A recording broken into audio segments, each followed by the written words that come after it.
What happens when the one thing you've always relied on your family turns out to be the very thing that destroys everything you've built? Curious to see how this story unfolds? What is David hiding and how far will this betrayal go? Stay tuned to find out, and don't forget to subscribe to the channel for more gripping stories like this one. I had always placed my trust in my family. That trust was my anchor, the one thing I could rely on. I didn't realize it at the time, but that trust was the foundation that held everything in place. My father, my sister, my husband. They were my people, my safe place. But that day, when I opened that drawer, everything shifted. I had never considered looking in that drawer before. It had always been tucked away, hidden at the back of the cabinet, buried beneath old receipts and discarded papers. Yet something compelled me to open it, to explore what was hidden inside. Maybe it was an instinct, a feeling deep within me that told me I needed to know. I pulled the envelope out, my fingers shaking slightly. As I held it, before even touching the seal, I knew. The weight of it felt off, heavier than it should have been. It wasn't just the paper, it was the feeling, the way it seemed to carry a burden beyond its size. And then the handwriting. I knew that handwriting. It was David's, my husband's. I froze. He had never written me a letter before, not like this, not with such urgency. My breath caught in my throat, and for a brief moment, I considered putting it back, pretending I had never seen it. Maybe it was nothing, just my imagination running wild. But something inside me refused to let it go. I tore open the envelope with trembling hands, the paper inside crisp and unfamiliar. I didn't know what I expected, but it sure wasn't this. The words on the paper were nothing like I imagined they would be. A secret, a lie, an accusation. The room felt smaller, the air too thick to breathe. It wasn't just the words themselves, it was what they represented. Something had been going on right under my nose, something I should have noticed long ago. I had been blind, trusting, but now it was too late. The feeling in my stomach wasn't just a passing doubt. It was the creeping realization that I was about to be swept up in a truth that would shatter everything. I read the letter over and over, unable to stop myself, though I couldn't fully absorb its weight. David, my husband, had been keeping things from me, and the reality was far worse than I could have ever imagined.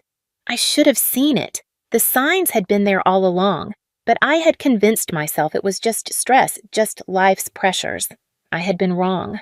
Now, there was no turning back, no avoiding what was coming, and whatever it was, I wasn't prepared for it. I couldn't even tell who was in danger anymore, me, or everyone else in the letter. The words kept replaying in my mind, burning themselves into my thoughts. Every time I closed my eyes, I saw the ink, David's handwriting, sharp and deliberate, mocking me as if I were missing a piece of the puzzle I couldn't solve. There was something about it that didn't add up, something that didn't make sense. I couldn't shake the feeling that I wasn't seeing the whole story. So, I did what I always did when I needed answers. I started digging. The next few days became a blur, the hours slipping by faster than I could keep track of. The house felt unnervingly quiet, too still. I could hear every creak of the floorboards, the soft whisper of the wind outside against the windows. But it wasn't the house that made me uneasy. It was the people in it. David was different, subtly but noticeably different. He was colder, quieter, his eyes shifting like he was waiting for something, or someone, to appear. I tried to talk to him about how he was acting strange, how he hadn't even looked me in the eye during dinner, but he brushed it off, acting like nothing had changed. That's when I knew. I couldn't ignore the nagging feeling inside any longer. I had to know what he was hiding. Reluctantly, I went through his things. I didn't want to, but the feeling in my gut told me I had no choice. It started small, a few strange receipts here and there, unusual purchases at odd times of the day, but they didn't make sense. David had never been reckless with money. He was cautious, always, but these purchases, they were different, larger amounts, odd vendors. I tried to ignore the growing pit in my stomach, telling myself it was nothing, just a coincidence. But then I found it. A bank statement hidden at the back of the drawer where he kept his things. I didn't want to look at it. I shouldn't have. But I did. And what I saw made my blood run cold. The account balance was much higher than it should have been, and a strange transfer had been made. A large sum of money, far more than we could ever spend in one go, was sent to a foreign account. I couldn't make sense of it. Why had David done this? Where did this money come from? I grabbed my phone and dialed his number without thinking. My heart was pounding in my chest, but the words that came out of my mouth were steady. Too steady. "David, where is this money going?" I demanded, my voice sharper than I intended. There was a pause on the other end, a long, awkward pause that stretched into something far too uncomfortable. "I don't know what you're talking about," he replied, his tone defensive, too defensive. But there was something in his voice, something I couldn't place. The tension in the air thickened, almost suffocating me.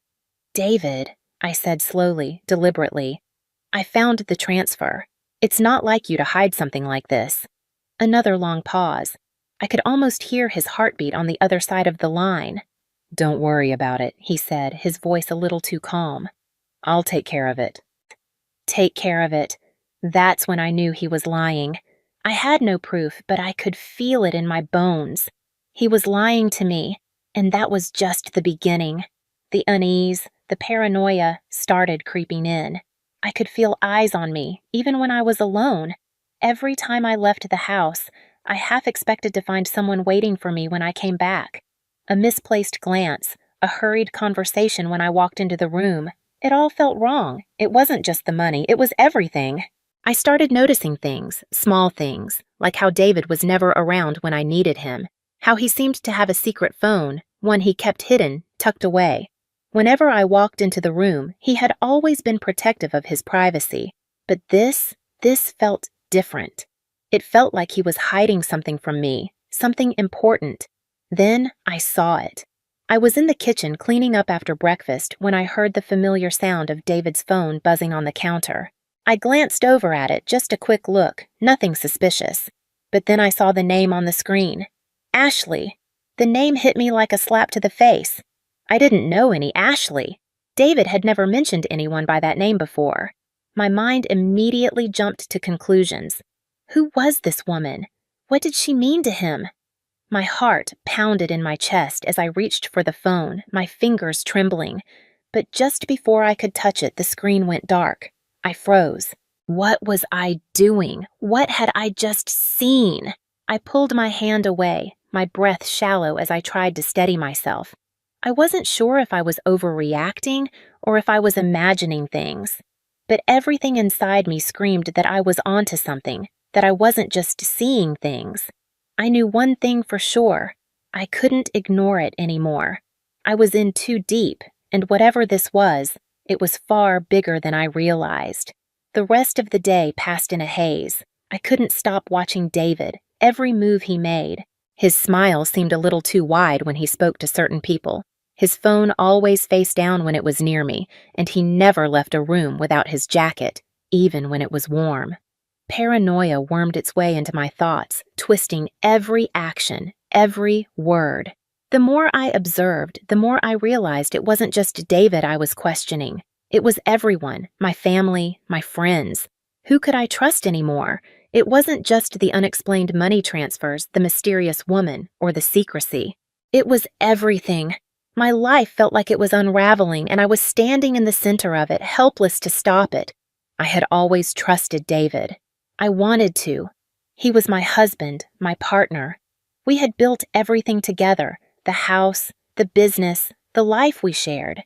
But now, as I sat alone in that dark room, staring at my laptop, everything felt like it was crashing down. The email I had just opened, one that I should have never read, confirmed everything I had feared. It was from a lawyer I had never heard of before. The subject line alone made my heart drop. Regarding your inheritance. At first, I thought it was some mistake, maybe a document about a distant family member or a long-forgotten acquaintance. But as I read through it, my world tilted. It was about my father's estate. My father had passed away 2 years ago, and since then, I had been told everything had been settled. We had gone through the motions of grief, signed all the necessary papers, and tried to move on. But the truth was that I had been kept in the dark.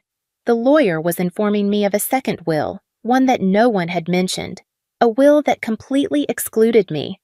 I blinked, staring at the screen, the words blurring in front of my eyes. How could this be? My father had always been upfront with me. He trusted me. But the worst part? David had known. He had known about the second will. He had known that I was being cut out, and yet he hadn't said a word. I slammed the laptop shut, my pulse racing, anger flooding my body. It was so intense I could hardly breathe. I had been lied to. My husband had hidden something this monumental from me. But why? What did he stand to gain? Driven by a rush of fury and betrayal, I marched to confront him. I found David sitting in his study, tapping away at his computer, completely unaware of the storm that was about to hit him. I stood in the doorway for a moment, watching him. The calmness in his demeanor made me want to scream. How could he sit there so casually while everything was falling apart? "David," I said, my voice trembling with fury. "What the hell is going on?" He didn't look up at first. His fingers paused on the keyboard, but he didn't turn to face me. I stepped closer, my hands balled into fists. "I know about the second will," I said, my voice breaking. "How long were you going to keep this from me?" He sighed, rubbing his temples like he had expected this confrontation. "I didn't want to upset you," he said softly, his tone almost patronizing. "I thought it would be better if you didn't know." "Better?" My voice cracked. "Better? How could you keep something like that from me? You knew, David, you knew, and you didn't say a word. You let me walk around like everything was fine, like we were in this together, and now I find out that you've been hiding this from me all along. Why?" He finally turned to face me, his eyes hard, but not apologetic. "You wouldn't understand," he said coldly. "This was never about you. It was about keeping things under control." I stared at him, not knowing what to say. "What do you mean?" I asked, my voice small now, confused. He leaned back in his chair, folding his arms. "Your father's business wasn't meant for you. You wouldn't have known how to handle it. I was just trying to protect you from yourself." My heart pounded, but the worst was still to come. As the words left his lips, my mind flashed back to everything that had felt off in the past few months. The secrecy, the sudden coldness, the money, the transfer to a foreign account, the strange receipts. It was all part of it, and the truth hit me with the force of a slap. He hadn't just been protecting me, he had been manipulating me for months. He'd been playing a game when I hadn't even known I was part of it. He had been slowly taking control, keeping me in the dark, making sure I stayed dependent on him. And now, with the business and the money under his control, he was trying to secure his future. But it wasn't just the money that sickened me. It was the manipulation, the cruelty, the way he had made me feel like I was crazy for questioning him, the way he had poisoned every relationship in my life to keep me isolated, to keep me from finding out what he was really up to. "I've been your pawn, haven't I?" The words came out before I could stop them. "You've been using me this whole time." David's face hardened. "You don't understand. This was always for the best. I kept you safe from all the mess, from all the complications." The anger inside me burned hotter. "Safe?" I said, choking on the word. "You kept me safe by lying to me? By making me think I was crazy?" I took a step closer to him, my breath shallow, my hands shaking. "What else, David? What else have you been hiding from me?" But he didn't answer. He just stared at me with cold, emotionless eyes, as though none of this mattered to him. I realized then that he wasn't just hiding secrets. He had become a stranger to me. The man I had married, the man I had trusted, was gone. In his place was someone I didn't recognize, someone I was afraid of. My mind raced as I tried to process the revelation. My father had been right about one thing. He had always known the danger of trusting people like David. I had been blind. I had trusted him with everything, and now I was paying the price. I felt sick, betrayed. But I wasn't sure what to do next. David had stripped away my safety and my sense of security and left me with nothing but a shattered trust. I was reeling, my heart thumping in my chest, my hands trembling with the weight of it all. "I need to think," I said finally, my voice barely a whisper. "I need to be alone." I turned away, unable to look at him anymore. The reality of the situation was too much to bear. The man I had spent my life with had been playing me all along, and now I had to decide what to do with the truth. But one thing was clear: I would never be the same again. The anger I had been suppressing for so long erupted the moment I stepped into the office. The weight of betrayal had crushed me for weeks, but now, standing in front of David, it was unbearable. My pulse throbbed in my throat, and my fists were clenched so tight I could feel the bones creaking under the strain. The walls of the room seemed to close in on me, suffocating as the truth became undeniable. "You think you can just take everything?" I snarled, my words sharp and filled with acid. "You took everything from me, David. My family, my future, my legacy. All this time you've been lying, manipulating me. I trusted you. You were supposed to be my partner." David didn't even flinch. There was a smug, almost gleeful expression on his face, like he had been waiting for this moment. It was as though he had already won, and I was just playing into his hands. "You still don't get it, do you, Sophie?" David said, leaning back in his chair, his fingers steepled together like he was some kind of deity. "You never stood a chance. The moment you signed those papers, the moment you trusted me, it was over. You were always just a pawn, Sophie, a tool for me to use to get what I wanted. Do you think this is just about money? About the business? It's bigger than that." My stomach churned, nausea flooding me like a tidal wave. His words hit me harder than anything I'd ever felt before. The realization of what he was saying sent shockwaves through my mind, but it wasn't a comfort. It was a deeper betrayal than I could have imagined. "What are you talking about?" I managed, my voice breaking as the weight of his words started to sink in. David's eyes gleamed for a split second, and I knew then something darker was coming, something that would destroy everything I had left. "I've been playing a game you didn't even know you were a part of," he continued, his voice steady, almost too calm. "You were never going to inherit anything, Sophie. Your father knew that, but what he didn't know was me." He paused, his smirk widening. "What I could do." The world spun around me. The blood drained from my face as I staggered backward, nearly losing my footing. "You were in on this with him? All this time, everything I thought I knew about my father, my family, it was all a lie?" David's expression hardened, his gaze sharpening as he leaned forward, his voice low. "You didn't lie to me, Sophie. I didn't lie to you. I just didn't tell you the full truth. Your father made a deal with me. That business you thought you owned, it was never yours to begin with. I knew it all along, but I let you believe it. I let you build your life around it." My chest tightened, each breath harder to take than the last. The crushing weight of his words made everything feel unreal. "You're telling me the house, the business, the life we had, is all gone?" I whispered, the shock hitting me like a slap to the face. "It was all part of your plan, wasn't it?" David's eyes darkened, his smile turning cold and dangerous. "It's not about the business anymore, Sophie. It's about power, control. I've been setting this up for years, and now that your father's out of the way, nothing's standing in my way." My world had shattered in an instant. The man I loved, the man I trusted above all else, had been playing me from the start. Every word of affection, every promise, every future I thought we would share, none of it had been real. It had all been part of a carefully constructed lie designed to manipulate me, to make me weak and dependent. And I had fallen for it, hook, line, and sinker. "You took everything from me," I said, my voice shaking with a mixture of rage and disbelief.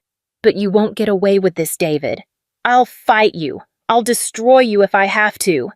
He stood up slowly, walking around the desk until he was standing just a few feet from me. The air between us crackled with tension, thick and suffocating. His gaze was cold, calculating. "You can try," he said, his voice low, "but you're too late. You've already lost." Suddenly, everything seemed to shift. A cold wave of realization washed over me. This was it. There was no coming back from this. David wasn't just my husband. He wasn't just a man who had deceived me. He was now my enemy. He had crossed a line I could never forgive. "I'm done with you," I said through gritted teeth, my fists trembling at my sides. "I don't care what you think you've won, but I'm going to fight for my life, and you'll never control me again." David's eyes darkened, and he took a step forward. For a moment, I thought he might strike me, might do something even worse to prove his dominance. But instead, he laughed, a low, dark chuckle that sent a chill through me. "You think you can just walk away from this, Sophie? You think you're the one with the power now?" He shook his head, his eyes filled with cold amusement. "You have no idea what you're up against." I took a deep breath, trying to steady myself. I wasn't going to let him win, not like this. "You've made one mistake, David," I said, my voice trembling with defiance. "You've underestimated me." Before he could respond, there was a sharp knock at the door. We both turned, and the door creaked open slightly. A figure stepped into the room, and my heart skipped a beat when I recognized who it was. It was Jason, my brother. He had been the one person I hadn't suspected, the one person who had always seemed like my ally. But now, standing there in the doorway, his eyes meeting mine with a mixture of guilt and something else, something cold, I realized the truth. Jason was in on it too. "Jason?" I whispered, my voice breaking as the weight of the final betrayal hit me. Jason looked at me with a kind of pity, as though he were sorry for what he had to do. "Sophie, I didn't want this, but David's right. It's too late." The room spun around me. My brother, my flesh and blood, he had been playing me just like David. They had been in this together all along, and I had been too blind, too trusting to see it. I stood there, frozen in disbelief, as the weight of the final betrayal crushed me.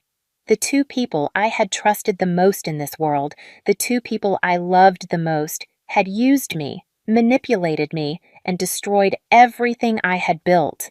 And now, with nothing left to hold on to, I was faced with a choice: fight for my life or let them win. But as I stood there, facing the man I once loved and the brother I once trusted, I knew one thing for sure. I was done playing their game. It was time to take back control, even if it meant destroying everything I thought I knew, even if it meant losing the only family I had left. "I'm not afraid of you anymore," I whispered. "I'll burn it all down if I have to." David smirked, his cold eyes gleaming with something dangerous. "Then go ahead," he said, his voice thick with malice. "But remember this, when you burn it all down, there's nothing left but ashes." And for the first time, I realized he was right. But I didn't care, because at least when the ashes settled, I would be free. The day after the storm settled, everything felt still. The world outside was moving on, oblivious to the war that had raged in my life just hours before. The office was empty. The papers David had scattered across the desk, and his smug victory now lay abandoned, forgotten, like the dreams I once had. His absence wasn't comforting. It felt like a void, a space where something important should have been, but was now hollow. I sank into the chair behind the desk, my fingers brushed across the wood, cold and hard beneath my touch, as if the desk itself had absorbed the weight of every secret I had uncovered. The same desk where David had sat with a glass of whiskey in his hand, telling me lies and plotting his victory, where my brother, Jason, had stood next to him, watching me with pity in his eyes, all along pretending to care for me, pretending to be family. The doors had closed on them. David's plans had crumbled, shattered by my refusal to remain their pawn. But even now, in the aftermath of my defiance, a hollow pain lingered in my chest. I had won. At least, that's what I kept telling myself. But at what cost? There was no celebrating my victory, no rush for triumph, only an empty room, an empty life, and a soul that had been bruised, battered, and torn apart. The weight of betrayal had left marks on me that I couldn't erase, not just by David, but by Jason, the one person I thought would always have my back. I leaned forward, my elbows on the desk, trying to make sense of it all. The echoes of the confrontation with David and Jason still rang in my ears, their voices cutting through my thoughts like jagged glass. "It's too late," David had said. I had thought I was free, that I had taken back control, but now, in the quiet of the office, I wasn't so sure.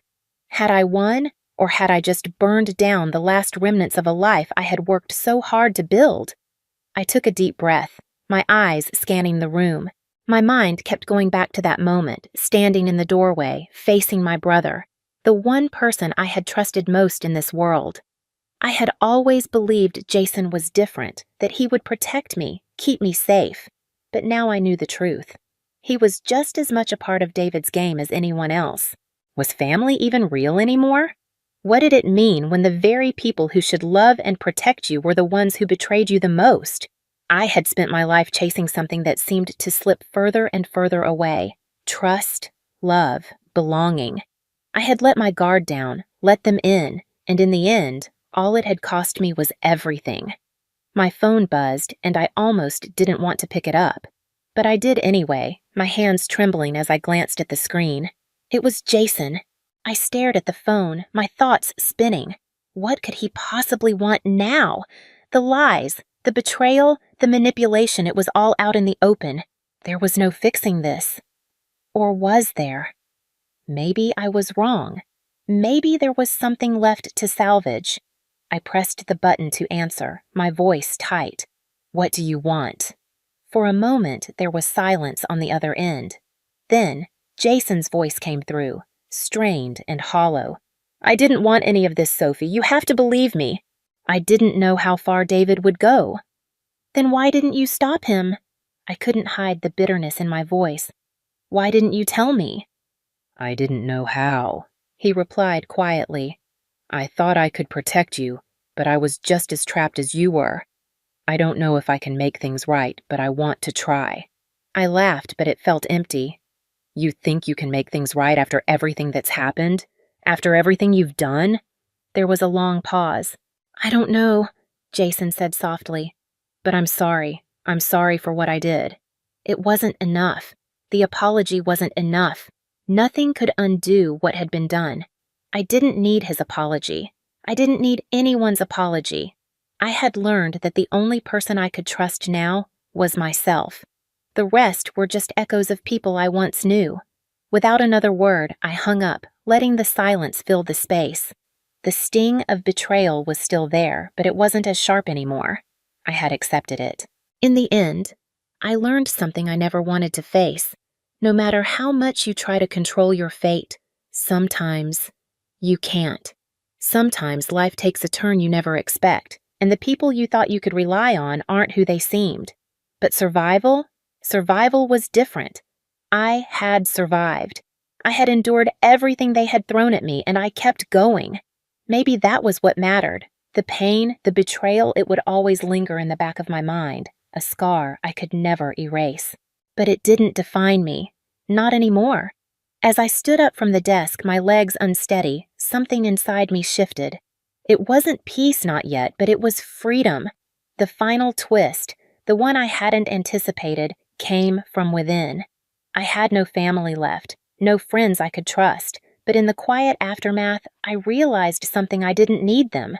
I didn't need anyone, not anymore.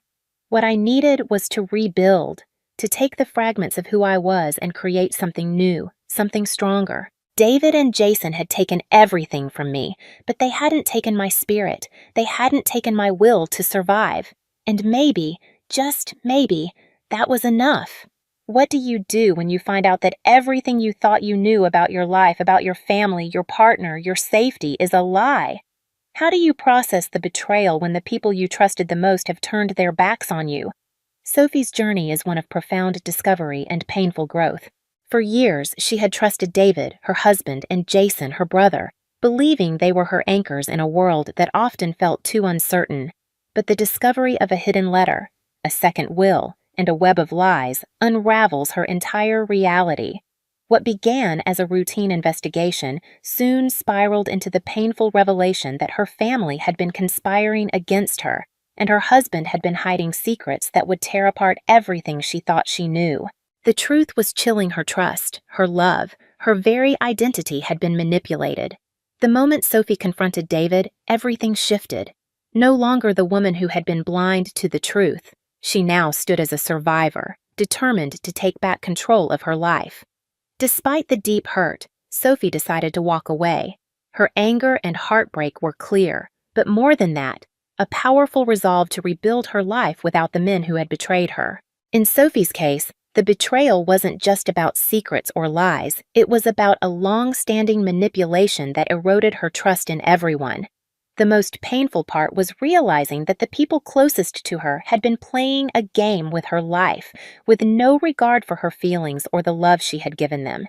But despite the crushing blow of realizing her family wasn't who she thought they were, Sophie made the decision to walk away and reclaim her power.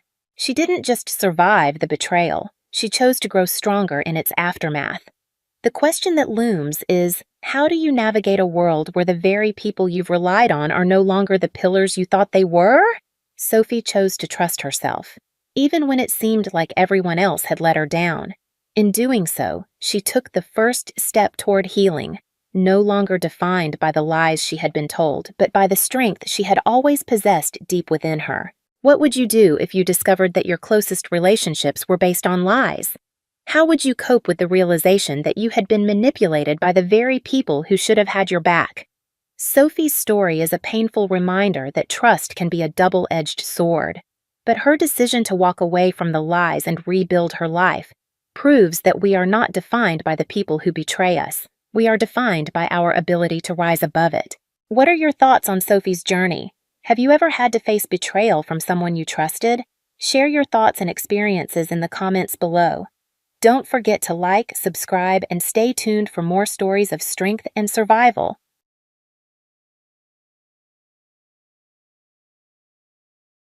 The phone buzzed against my thigh like an angry wasp, interrupting my presentation to the board. I ignored it, continuing to explain our marketing strategy for the upcoming quarter. Another buzz. Then another. By the fourth vibration, the CFO's eyes had drifted to my pocket, his bushy eyebrows twitching with each notification. I'm Anna, and that moment, that stupid series of text messages, was when my carefully constructed life began to crack. I think we should take 5, I said, forcing a smile. The relief on everyone's faces was immediate. I waited until they filed out before fishing out my phone. Unknown number. 4 messages. The first 3 were blank, but the fourth contained a photo. My husband David sat at a corner table in Bellini's, our favorite restaurant, holding hands with a woman I'd never seen before. Their fingers were intertwined intimately, his wedding ring clearly visible in the harsh restaurant lighting. The timestamp read 12:43 p.m. Today's date. My stomach lurched. David was supposed to be in Seattle for a conference. Everything okay? Rachel, my marketing director, poked her head in. You look like you've seen a ghost. I locked my phone screen. Fine. Just my mother being dramatic about Sunday dinner. The lie came easily, too easily. Could you reschedule the rest of this meeting? I'm not feeling well. Rachel's concern shifted to sympathy. Of course. I'll handle it.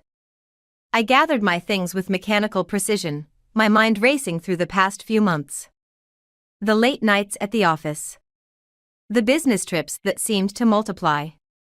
The new cologne I didn't recognize. All the little things I'd dismissed because trust was supposed to be the foundation of marriage. In my car, I called the Seattle hotel where David was supposedly staying. I'm sorry, we don't have any reservation under Mitchell, the receptionist said. Could you check again? David Mitchell.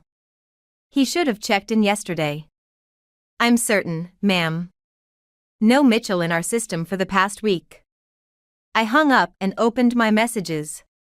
The photo stared back at me, mocking my stupidity. The woman was younger, maybe early 30s, with the kind of effortless beauty that made other women feel invisible. They were laughing about something, their faces close enough to kiss. My phone rang. David's face appeared on the screen. Hey honey, his voice was warm, familiar. Just finished the morning session. This conference is brutal. I watched a couple walk past my car, holding hands. The woman wore a yellow sundress that caught the breeze. How's the weather in Seattle? Rainy, of course. You know Seattle. I checked my weather app. Seattle, sunny, 75 degrees. The hotel comfortable?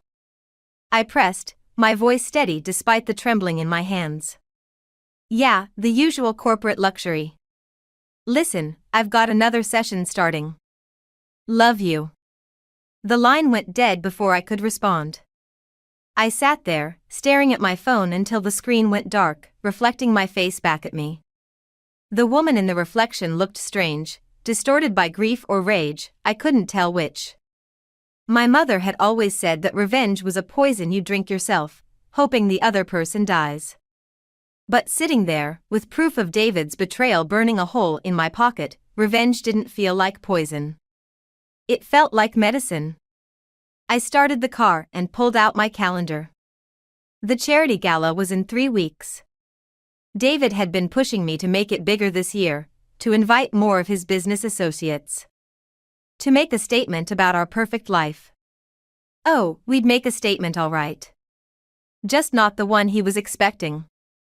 I texted Rachel, need your help with something personal. Drinks tonight? Her response was immediate, name the place. I'm there. The plan was already forming, taking shape like a shadow at sunset. David wanted to play games? Fine. But he'd forgotten something crucial about me, I always played to win. My mother's kitchen always smelled like rosemary and judgment. She stood at the counter, methodically chopping vegetables while I picked at a thread on her checkered tablecloth. The silence between us stretched thin as spider silk. You've lost weight, she finally said, the knife hitting the cutting board with precise thuds. And you're wearing that expression again. What expression? The same one you had when Tommy Peterson broke your heart in 10th grade. Only worse. She set the knife down and turned to face me. What's David done? I pulled out my phone, pulled up the photo. Handed it to her without a word. Her face hardened as she studied it, jaw tightening in that way that always preceded a storm. That son of a bitch, she whispered. Rachel and I followed him last night, I said, taking back the phone. He met her again at Bellini's.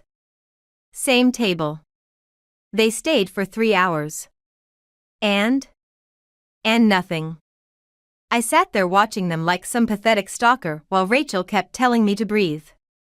The thread I'd been picking finally snapped.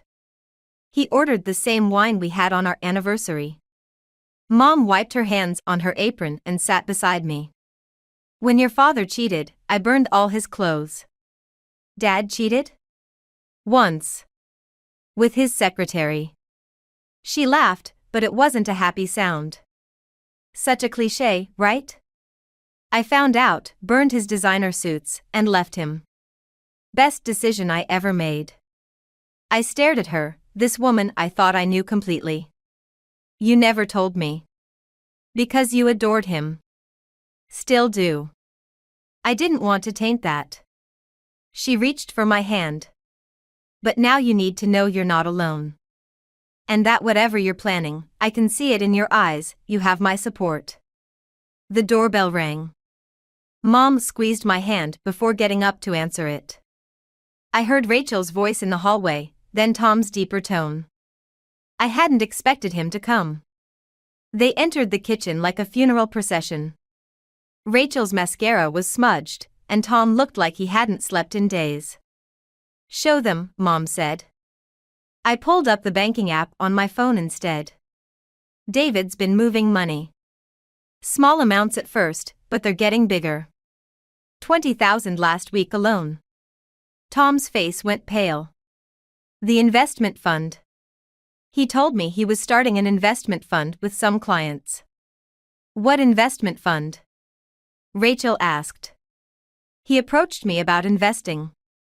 Said it was exclusive, under the radar. I gave him 50,000. Tom sank into a chair. Shit. That's my daughter's college fund. The room went quiet except for Mom's knife, which had resumed its steady rhythm against the cutting board.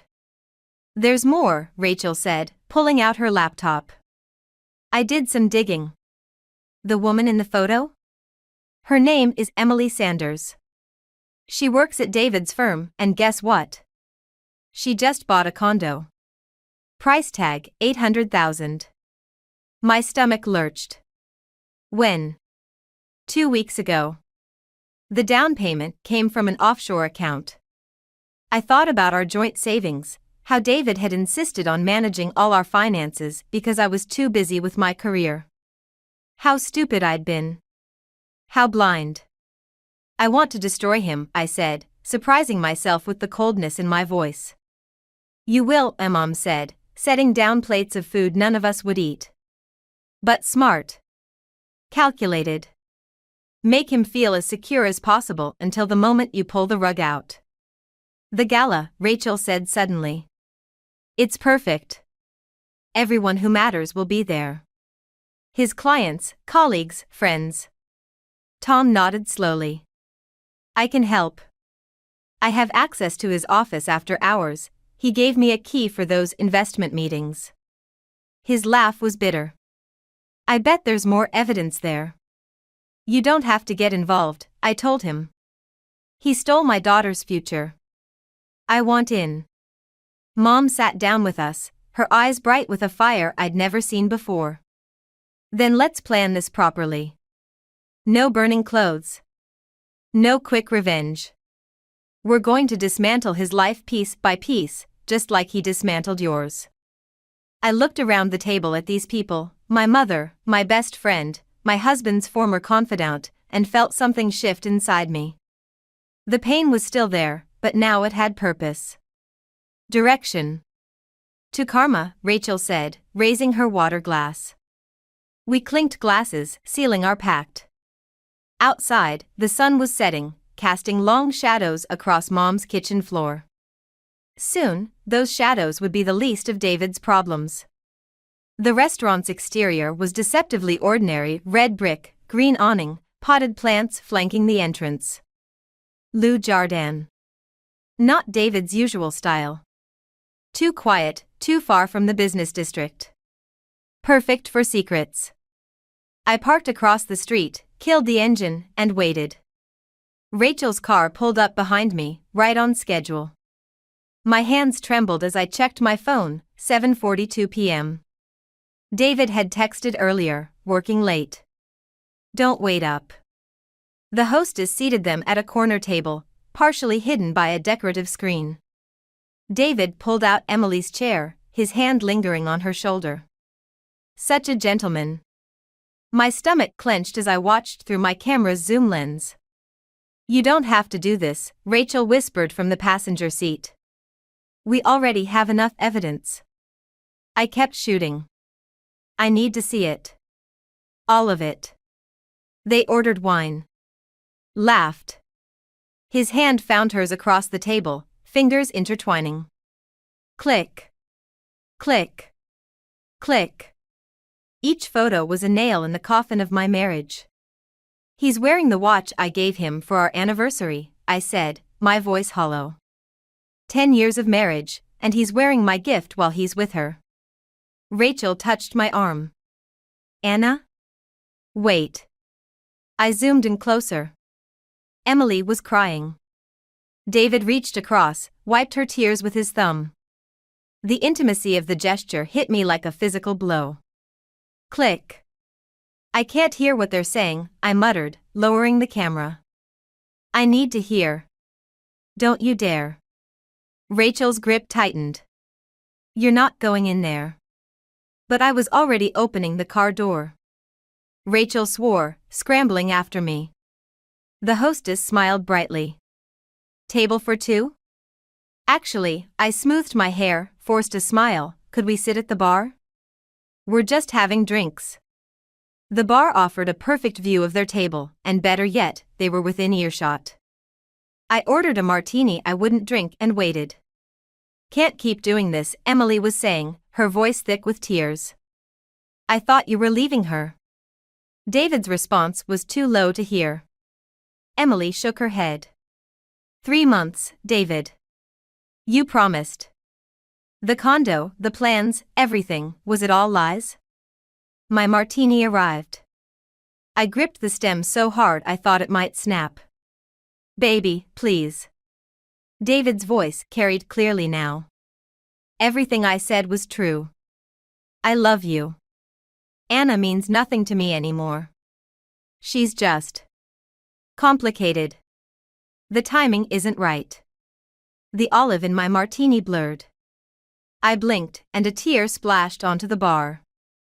I'm pregnant. The words hung in the air like smoke. Rachel gasped softly beside me. I watched David's face transform: shock, fear, calculation. Always calculation. Are you sure? His voice had changed, harder now. How long have you known? 2 weeks. Emily's hand drifted to her stomach. I wanted to be certain before. Get rid of it. The silence that followed was absolute. Emily stared at him as if seeing him for the first time. What? I said get rid of it. David leaned forward, lowering his voice. I'll pay for everything. But this can't happen. Not now. You bastard. Emily stood so abruptly her chair toppled backward. You complete and utter bastard. She grabbed her purse and ran for the door. David remained seated, straightening his tie as if nothing had happened. He signaled for the check. I stood too, my legs unsteady. Rachel tried to pull me back, but I shook her off. Anna, don't. I walked to David's table, my heels clicking against the hardwood floor. He looked up, and for one beautiful moment, I watched the color drain from his face. Complicated, I said softly. That's what I am to you? Complicated? Anna, I can explain. Save it for the gala. I placed my wedding ring on the table. You'll need all your explanations then. I turned and walked out, past the staring diners, past the confused hostess. The night air hit my face like a slap, but I didn't stop until I reached my car. Rachel found me there, gripping the steering wheel, my knuckles white. What do you need? She asked simply. I need Tom to get into that office tonight. My voice was steady now, cold. And I need you to find Emily Sanders. The plan was changing, evolving. David thought he could play games with all of us? Fine. But now we were playing by my rules. Tom's office key felt heavy in my palm as we stood in the empty parking garage. Midnight turned the concrete pillars into looming shadows, our footsteps echoing despite our attempts at silence. Security cameras? I whispered. Disabled for maintenance. Tom checked his phone. We have 40 minutes before the next guard rotation. The elevator ride to the 14th floor was silent. I watched the numbers climb, remembering all the times I'd visited David here, bringing him lunch, surprising him with coffee. Such a devoted wife. You sure about this? Tom asked as we reached David's office door. I inserted the key. Are you? The lock clicked open, and David's private sanctuary lay before us. Everything perfectly arranged, the degrees on the wall, the family photos on his desk. I picked up the frame holding our wedding picture, my smiling face frozen in time. Check the computer, I said, setting the photo face down. I'll take the filing cabinet. Tom sat at David's desk, typing rapidly. He changed his password. Try Emily's birthday. March 15th. The screen unlocked. Tom shot me a look. What? I do my research. We worked methodically, Tom copying files while I photographed documents. The filing cabinet yielded nothing until the bottom drawer, where a false bottom concealed a stack of papers. Tom. My voice shook. Look at this. He joined me, scanning the documents. Property deeds. Offshore account statements. A passport in David's name with a different photo. Jesus Christ, Tom muttered. This goes way beyond Emily. There's more. I spread out the papers. These transactions, they match the pattern of money disappearing from our accounts. But the amounts are bigger. Much bigger. Wait.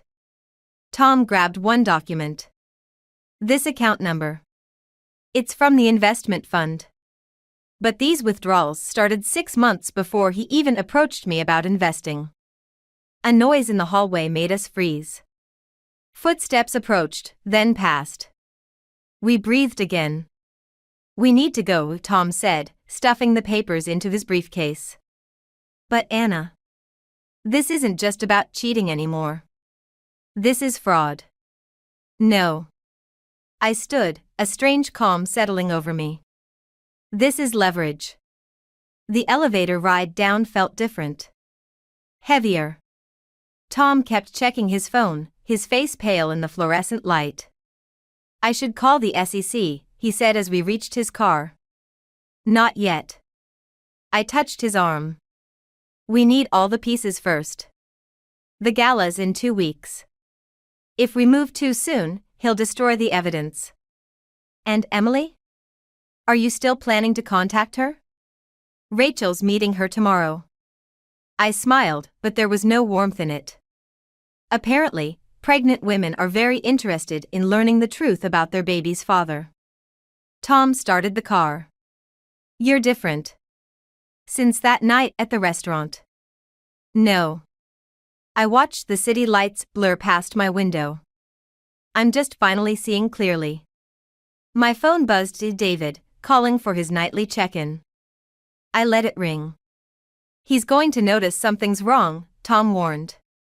No, he won't. Men like David see what they want to see. I pulled out the wedding photo I'd taken from his office. Besides, I'm giving him exactly what he expects, a wife too blind with love to notice his lies. And what happens when he realizes the truth? I thought about the documents in Tom's briefcase. About Emily and her unborn child. About all the other lives David had casually destroyed while maintaining his perfect facade. Then he learns what it feels like to lose everything. I tore the wedding photo in half, letting the pieces flutter to the floor. But not yet. First, we need to talk to James Carter. James? Why? Because according to these documents, he's either David's biggest victim or his secret partner. Either way. I smiled as another piece of the puzzle clicked into place. He's going to be very interested in what we found tonight. Tom pulled up to my house. David's car was in the driveway, the bedroom light still on. Waiting up for his dutiful wife. Be careful, Tom said as I got out. You're playing a dangerous game. No, Tom. I straightened my clothes, ready to play my part. I'm not playing anymore. This is war. James Carter's office felt like a confessional, all dark wood and hushed voices. He studied the documents spread across his desk, his face growing harder with each page. If these numbers are accurate, he said finally, David's stolen close to $4 million. Not stolen. I leaned forward. Redistributed. To accounts you helped set up. His head snapped up. What exactly are you implying? The transfers required 2 signatures. Yours and David's. I slid another document across his desk. Unless someone forged your name 37 times. James loosened his tie, a bead of sweat trailing down his temple. Anna, I can explain. Save it. I pulled out my phone, played the recording from David's office. James's voice filled the room. The SEC will never trace it if we route it through the Cayman accounts. He lunged for the phone. I yanked it back, heart pounding. That's illegal, he hissed. You can't record. Like embezzlement is legal? I stood, steadier than I felt. Here's what's going to happen. You're going to help me, or this evidence goes to the FBI. You'd destroy David? He destroyed himself. I'm just providing the stage for his final act. The intercom buzzed. Mr. Carter? David Mitchell is here to see you. James's eyes widened. I was already moving toward the private door he used for discreet exits. Stall him, I whispered. And remember, one word to him, and everything goes public. I slipped out just as David's voice filled the office. Through the crack in the door, I caught a glimpse of his profile, confident, relaxed, probably planning his next conquest. My phone buzzed with a text from Rachel. Emily agreed to meet. Tomorrow, 2 p.m. Another from Tom. More documents found. You need to see these now. The elevator opened, and I nearly collided with my mother. What are you doing here? I hissed, pulling her aside. Warning you. She gripped my arm. David's been asking questions. Called me this morning about your strange behavior. He suspects something? He suspects everything. Always has. She glanced toward James's office. You're playing with fire, Anna. I'm beyond fire. I showed her the latest documents. This isn't just about Emily anymore. He's ruined people, Mom. Destroyed families. And what about your soul? This revenge, it's changing you. The elevator dinged again. David emerged, walking toward us. I pushed the documents into my bag. Anna? His surprise seemed genuine. What brings you here? Charity gala arrangements. The lie came smoothly now. James is on the committee. Mother's helping with decorations. David kissed my cheek, then Sarah's. Always the perfect wife. His smile didn't reach his eyes. Though you've been distracted lately. Everything okay? Perfect. I matched his smile. Just like our marriage. Something flickered across his face's doubt? Suspicion? But vanished instantly. Dinner tonight, he asked. That new place you mentioned? Can't. Gala meeting with the caterers. I touched his arm, feeling him lean into the familiar gesture. Rain check? He nodded, already checking his phone. Probably texting Emily, unaware she'd soon be meeting his wife. In the parking garage, Mom grabbed my arm again. He knows something's wrong. Good. I got into my car. Let him worry. Let him wonder. In 3 days, at the gala, he'll know everything. Anna. Her voice stopped me. Your father, when I burned his clothes, it felt good. Righteous. But revenge didn't heal me. It just made me harder. I started the engine, watching David's reflection in my rearview mirror as he walked to his car.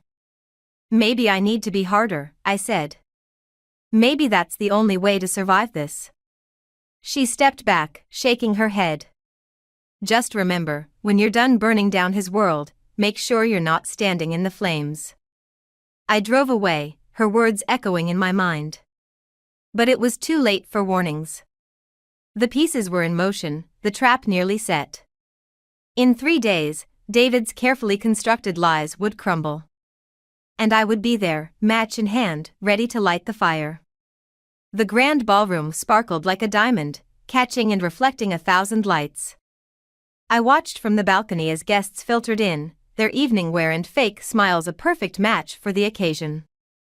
David worked the room below, champagne in hand, every inch the charitable community leader. Everything's ready, Rachel whispered, appearing at my side.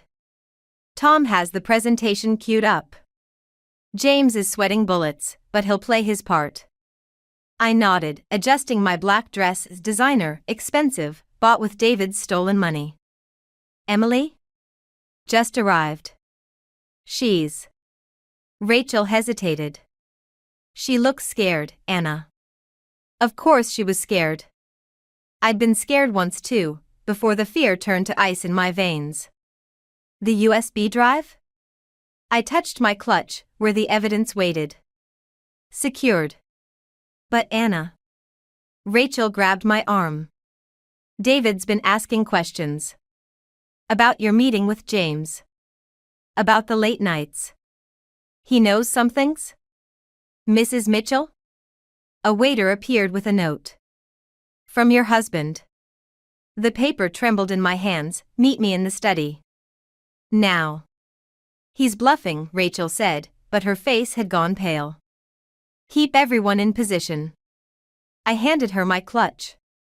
If I'm not back in 15 minutes, start without me. The study door felt heavier than usual. David stood at the window, his back to me, holding a glass of scotch. Beautiful evening, he said without turning. Perfect for burning everything to the ground. My heart stuttered. What? He turned slowly, and I saw what the ballroom lights had hidden, the rage in his eyes, the tension in his jaw. Did you really think I wouldn't notice? He set down his glass. The late meetings?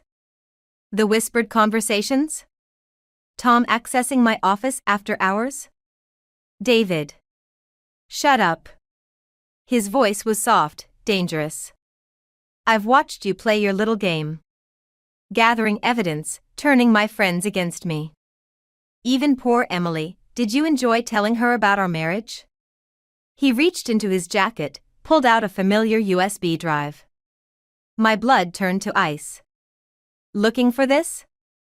He smiled. Amazing what a good security system can catch. You and Tom, sneaking around like teenagers. All that evidence, all those carefully gathered documents.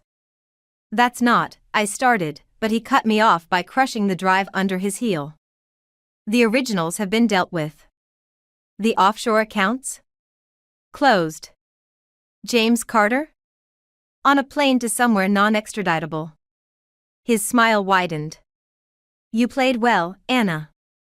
But I've been playing this game longer. The photos? What photos? He pulled out his phone, showed me the screen. Emily's Instagram post from an hour ago, starting fresh in London. Goodbye, America. The room spun. Everything we'd planned, every piece of evidence, every careful move, gone. Why? My voice cracked. The money, Emily, all of it, why? Because I could. He stepped closer. And now you have a choice. Go downstairs, play the loving wife, and we'll forget this happened. Or try to expose me with no evidence, no witnesses, and watch me destroy everything you have left. The door opened. Tom stood there, his face ashen. Anna, we have a problem. The presentation, the documents, they're all corrupted. And Emily's not answering her phone. David's laugh was soft. Right on cue. Tick-tock, darling. Your guests are waiting. I looked at Tom, saw the defeat in his eyes. Thought of Rachel downstairs with an empty USB drive, of James somewhere over an ocean, of Emily vanishing into London's crowds. Well? David straightened his tie. What's it going to be? Through the study window, I could see the ballroom below. 300 guests, waiting for the evening's entertainment. Waiting for me to either destroy David Mitchell, or destroy myself trying. I touched my wedding ring, feeling the weight of 10 years of lies. Time to make your choice, Anna, David whispered. The clock's running out. And in that moment, standing in the wreckage of my carefully laid plans, I realized that sometimes the most dangerous moment isn't when you have nothing left to lose, it's when your enemy thinks they've already won. The microphone felt cold in my hand as I faced the sea of expectant faces. David stood at the back of the ballroom, scotch in hand, victory written across his features. He thought he'd won. They all did. Tonight, I began, we're here to celebrate truth. Rachel's eyes widened from her position near the projector. Tom shifted nervously. They thought I was admitting defeat, following David's script. My husband, I continued, taught me something valuable about truth. Would you like to know what it is, David? He raised his glass, playing along. Enlighten us, darling. He taught me that truth isn't in documents or photographs.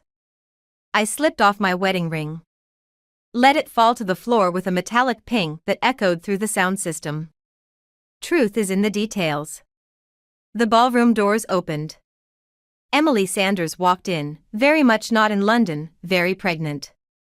Behind her came James Carter, followed by two men in dark suits. David's glass slipped, shattered. Truth, I said, is in the way a man orders the same wine with his mistress that he ordered with his wife. It's in the way he uses the same investment scheme over and over, thinking no one will notice the pattern. The men in suits moved toward David. James Carter looked like he might vomit. Truth, my voice grew stronger, is knowing your enemy's weakness. Your need to win, to dominate, to control the narrative. Did you really think I'd leave the real evidence on a USB drive in your office? The projector flickered to life. Not with photographs or bank statements, but with a video. David in his office, bragging to James about the scheme, about Emily, about everything. His own voice condemned him. The SEC has been watching for months, I said. Every transaction. Every meeting. Every lie. David lunged for the nearest exit. The suits moved faster. Mrs. Mitchell, one of them said, we'll need your statement as well. Emily approached the stage, tears streaming down her face. You knew? About the others before me? There were 6, I told her. You were just the first to listen. The ballroom erupted in chaos. Phones emerged, recording David being led away in handcuffs. James Carter slumped against a wall, already bargaining with a third SEC agent. How? Tom appeared at my side. The corrupted files, Emily's Instagram. Planted. All of it. I watched David struggling with the agents. I needed him confident. Needed him to think he'd won. Anna. David's voice cut through the chaos. He'd stopped fighting, was staring at me with something like respect. You magnificent bitch. Goodbye, David. Rachel touched my arm. The reporters are outside. They'll want a statement. Let them wait. I turned to Emily. We should talk. About the baby, about everything. She nodded, one hand protectively over her stomach. My mother appeared, carrying my discarded wedding ring. Burn it, she suggested. It's tradition. No. I took the ring, walked to where David stood between the agents. Here. Sell it. You'll need money for your defense. His mask finally cracked. I loved you once. In the beginning. I know. That's what made it easy to destroy you. The agents led him away. The crowd parted like water, phones still recording. Tomorrow, everyone would know. The charitable community leader, the devoted husband, the financial genius, all revealed as a fraud. Rachel handed me a glass of champagne. Was it worth it? I watched David's retreating back, thought of all the nights I'd spent planning, all the pieces I'd carefully arranged. The other women we'd found, each with their own story of betrayal. The forensic accountants who'd traced every dollar. The SEC agents who'd waited for just the right moment. Ask me tomorrow, I said, but I was already thinking about the support group I'd promised to start. About the other women out there, trapped in beautiful lies. The truth about revenge isn't in the planning or even the execution. It's in what you choose to do after the fire burns out. I raised my glass to the chaos below. Sometimes the best revenge isn't destroying someone's world. It's building something better from the ashes. The prison visiting room smelled of industrial cleaner and stale coffee. David sat across from me in his orange jumpsuit, thinner now, his charm weathered by 6 weeks of reality. You could have just divorced me, he said. Like you divorced the others? I placed the stack of letters on the table between us. These arrived after your arrest. 7 women, David. 7 lives you destroyed before me. He glanced at the letters, then away. Is that why you're here? To remind me what a monster I am? I'm here because Emily lost the baby. I watched his face, searching for something human. Stress, the doctors said. She wanted you to know. His fingers twitched, but his voice remained steady. And how is our little support group doing? Growing. Tom's daughter will be able to attend college after all.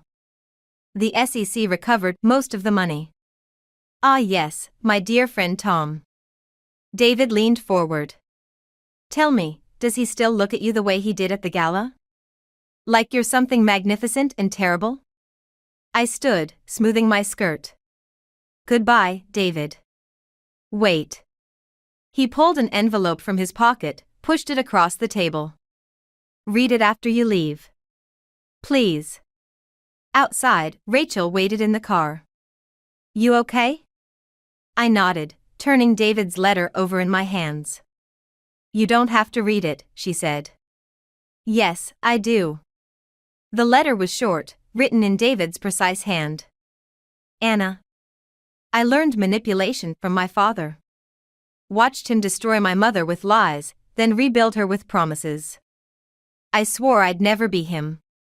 Instead, I became worse. You weren't supposed to be different.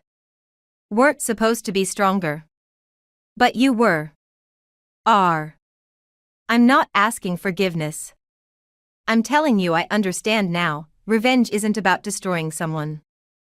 It's about refusing to let them destroy you. D. That night, I hosted the support group in my living room. Emily sat beside me, her hand occasionally drifting to her empty belly. Tom's daughter showed us her college acceptance letter. 2 of David's previous wives shared stories that made us laugh despite their pain. My mother arrived late, carrying her signature lasagna. Room for one more? Always, I said, watching her settle into the group. She'd finally started talking about my father, about her own journey through betrayal and recovery. After everyone left, I found Tom washing dishes in my kitchen. You don't have to stay, I said. I know. He handed me a plate to dry. But I want to. David asked about you today. Implied things. David's good at implications. Tom set down the sponge. What do you want, Anna? I thought about David's letter, about revenge and recovery and the fine line between them. About how healing sometimes looks like a kitchen full of dirty dishes and people who choose to stay. I want to stop letting him write the story, I said. Then don't. Later, I sat in my garden, the one David had always complained about, now blooming with plants I'd chosen myself. Rachel's daughter was helping Emily plan the nursery for her next try at motherhood. Tom's daughter would study finance, determined to protect others from men like David. My mother was dating again, cautiously. And me? I had a book to write. Not about revenge, though that's what the publishers wanted. About reconstruction. About how sometimes you have to break everything down to build something true. I took out David's letter one last time, but instead of rereading it, I used it to start my garden's compost pile. Let his words feed something new, something growing. The doorbell rang. Through the window, I saw Tom on my porch, holding takeout and case files from his new job investigating financial fraud. Some people say living well is the best revenge. They're wrong. The best revenge is living truthfully, even when the truth isn't pretty. Even when it means admitting that healing isn't a straight line, and that sometimes the people who help you rebuild aren't the ones you expected. I opened the door, letting in the evening air and whatever came next. After all, the best stories don't end with revenge. They begin with reconstruction.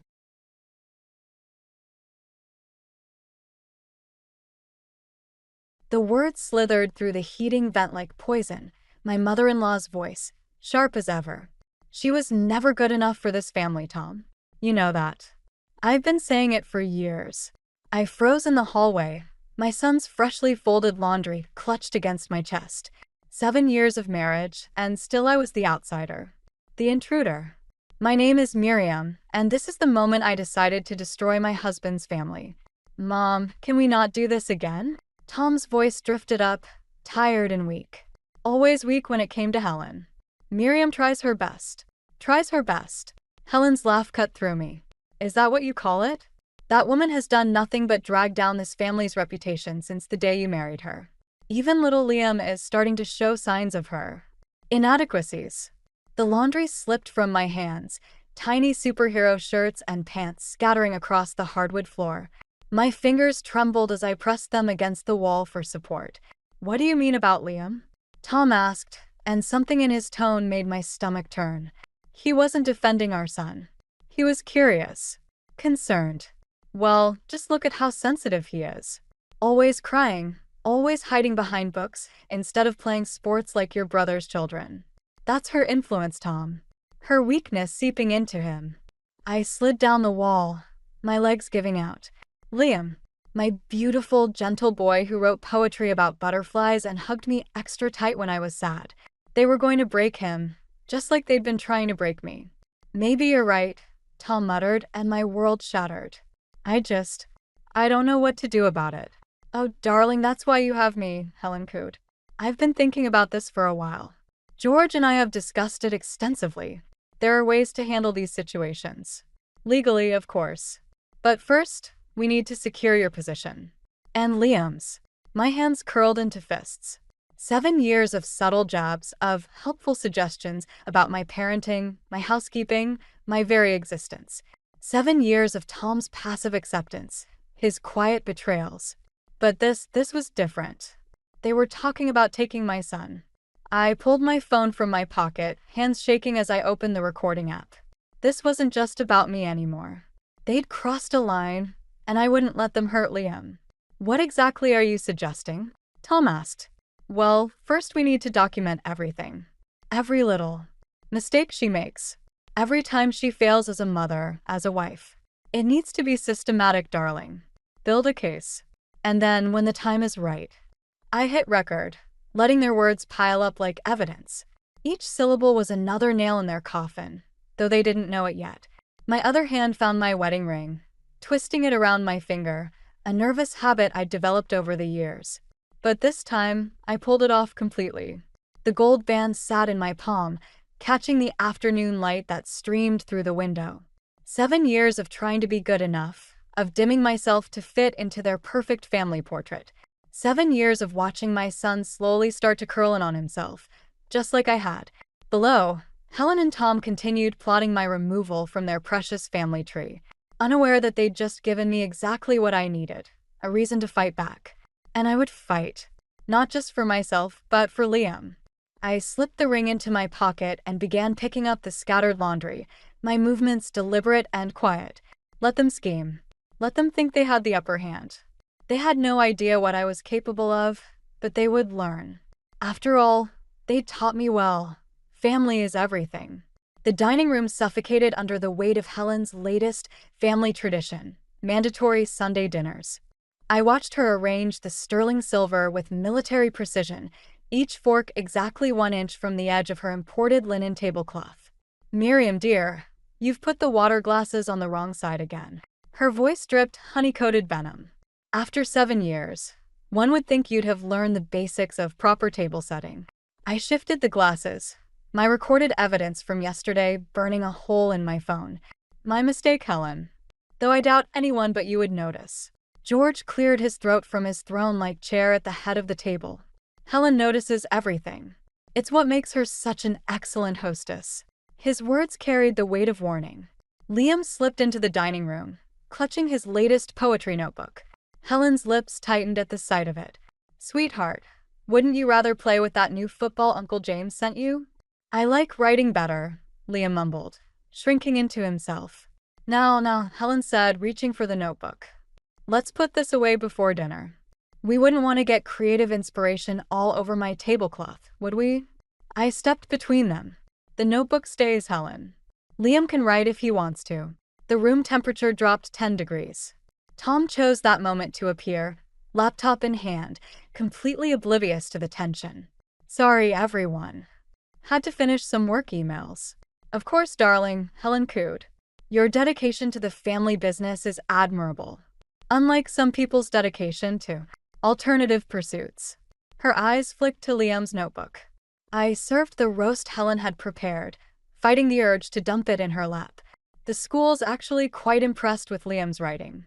His teacher mentioned publishing some of his poems in the district newsletter.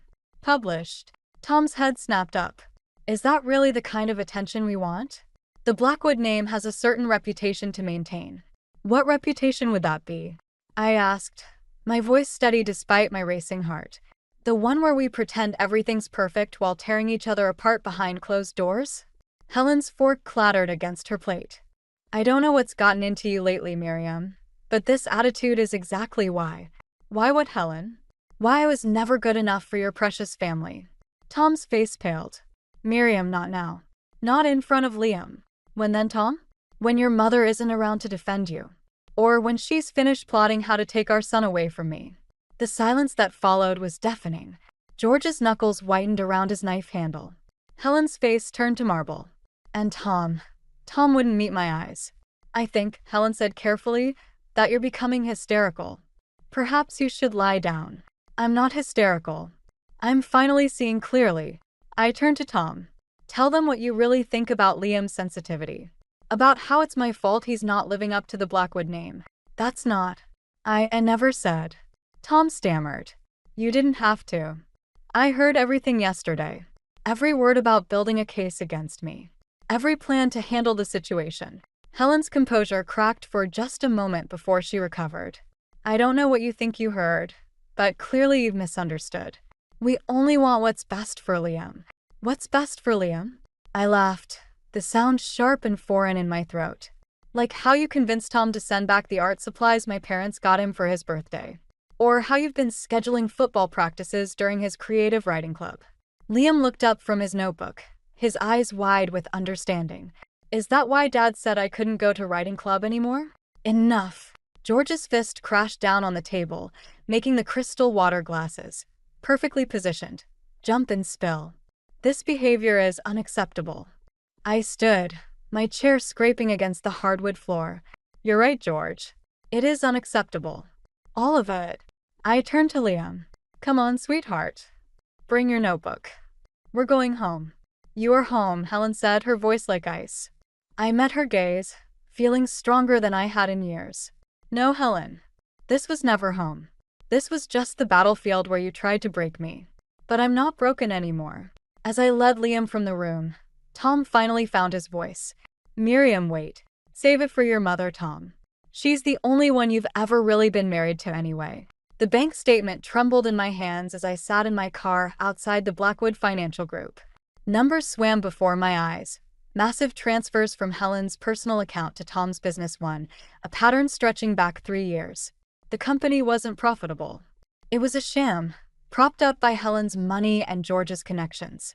My phone buzzed. Another message from Tom. Where are you? We need to talk about yesterday.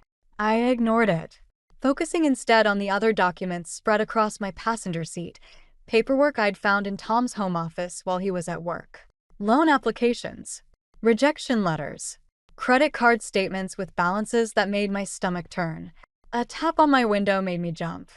Tom stood there, his perfect suit and carefully styled hair a mask for the desperation in his eyes.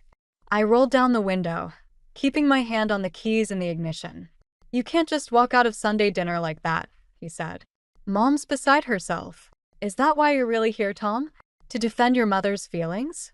Or is it because you're afraid I'll tell everyone that Blackwood Financial is running on empty? The color drained from his face. You went through my office? Someone had to. You certainly weren't going to tell me the truth. He glanced around the parking lot, then lowered his voice. Get out of the car. We need to discuss this privately. No. We can talk right here where there are witnesses. For God's sake, Miriam, I'm not going to hurt you. Aren't you? I held up the bank statements. You've been lying to me for years. Using your mother's money to pretend you're successful. Is that why you never stood up to her? Because you couldn't afford to? It's complicated, he said, running a hand through his hair. The market took a downturn and Dad's connections weren't as strong as they used to be. Mom offered to help. Help control you, you mean? help keep you dependent on her. And you let her, even when she tried to change our son into something he's not. A muscle twitched in his jaw. Liam needs structure. Discipline. The Blackwood name. The Blackwood name is worthless, I cut in. Just like your company. Just like our marriage. You don't understand what's at stake here, Tom said, his voice taking on an edge I'd never heard before. If word gets out about the company's finances, everything my family built will collapse. I can't let that happen. What are you going to do about it, Tom? Let your mother handle me like she handles everything else. He leaned closer, his breath fogging the window. Don't push me, Miriam. You have no idea what I'm capable of when it comes to protecting this family. That's where you're wrong, I said, starting the engine. I know exactly what you're capable of. Nothing. You're capable of absolutely nothing without your mother pulling the strings. If you breathe a word of this to anyone, you'll what? Take my son away? Destroy my reputation? Helen's already working on that, isn't she? I reached for my phone. But I've been working too. Recording conversations. Gathering evidence. One call to the SEC about your creative accounting, and the Blackwood empire crumbles. You wouldn't dare. Try me. I'm not the same woman who married you, Tom. That woman died a little every time you chose your mother over her. This woman. I held up my phone. She's got nothing left to lose. Except Liam, he said quietly. Think about what this would do to him. My hand tightened on the steering wheel. I am thinking about him. That's why I can't let him grow up thinking this is what love looks like. Miriam, please. I put the car in reverse. Go back to your mother, Tom. Tell her everything. Tell her I know about the money, the lies, all of it. And tell her this: if anything happens to me or Liam, if you try to take him from me, everything comes out. Every recording. Every document. Every dirty little secret the Blackwoods have been hiding. As I drove away, I watched Tom shrink in my rearview mirror, looking lost without someone telling him what to do. My hands shook on the steering wheel, but my voice was steady as I made the call I'd been dreading. Dad? It's Miriam. I need your help. The cafe where I agreed to meet my father felt too exposed, too public for the weight of what I needed to say. Paul Davidson sat across from me, his entrepreneur's poker face cracking as he studied mine. How long has it been, Miriam? 3 years. 4. I twisted my wedding ring, a nervous habit I couldn't shake. Since Helen convinced Tom that your business practices were questionable and could damage the Blackwood reputation. Dad's coffee cup clinked against its saucer. And now you're telling me their entire empire is built on fraud, careful accounting, and maternal manipulation. I slid my phone across the table, the recording app open. Listen. Helen's voice filled our quiet corner, discussing her plans for my removal. Dad's expression darkened with each word, his knuckles whitening around his cup. There's more, I said, pulling out the financial documents. Tom's company is Miriam. I looked up to find Helen standing at our table, her designer handbag clutched like a shield. The cafe suddenly felt airless. What a surprise, she said, voice dripping artificial sweetness. Having lunch with Paul Davidson, of all people. Does Tom know you're meeting with his business competitors? Does Tom know you're following me? Helen's smile tightened. I was simply meeting friends, dear. Though I must say, this looks rather suspicious. Sharing documents. Having secret meetings. One might think you were plotting something. Like you've been plotting against me for 7 years? I've only ever wanted what's best for this family. Your family, I corrected. Not mine. Never mine. Dad cleared his throat. Helen, I suggest you leave. Now. Or what, Paul? You'll try to destroy us again? Like you tried 4 years ago. Helen leaned closer, dropping her voice. We survived you once. We can do it again. But can you survive the SEC? I asked quietly. The fraud investigators? The media? Something flickered in Helen's eyes. Fear, maybe, or respect. You're playing a dangerous game, Miriam. Think about Liam. I am thinking about Liam. That's why I can't let you win. Helen straightened, adjusting her perfectly tailored jacket. We'll see about that. Oh, and Miriam? Tom's picking Liam up from school today. He thought some father-son bonding might be good for everyone.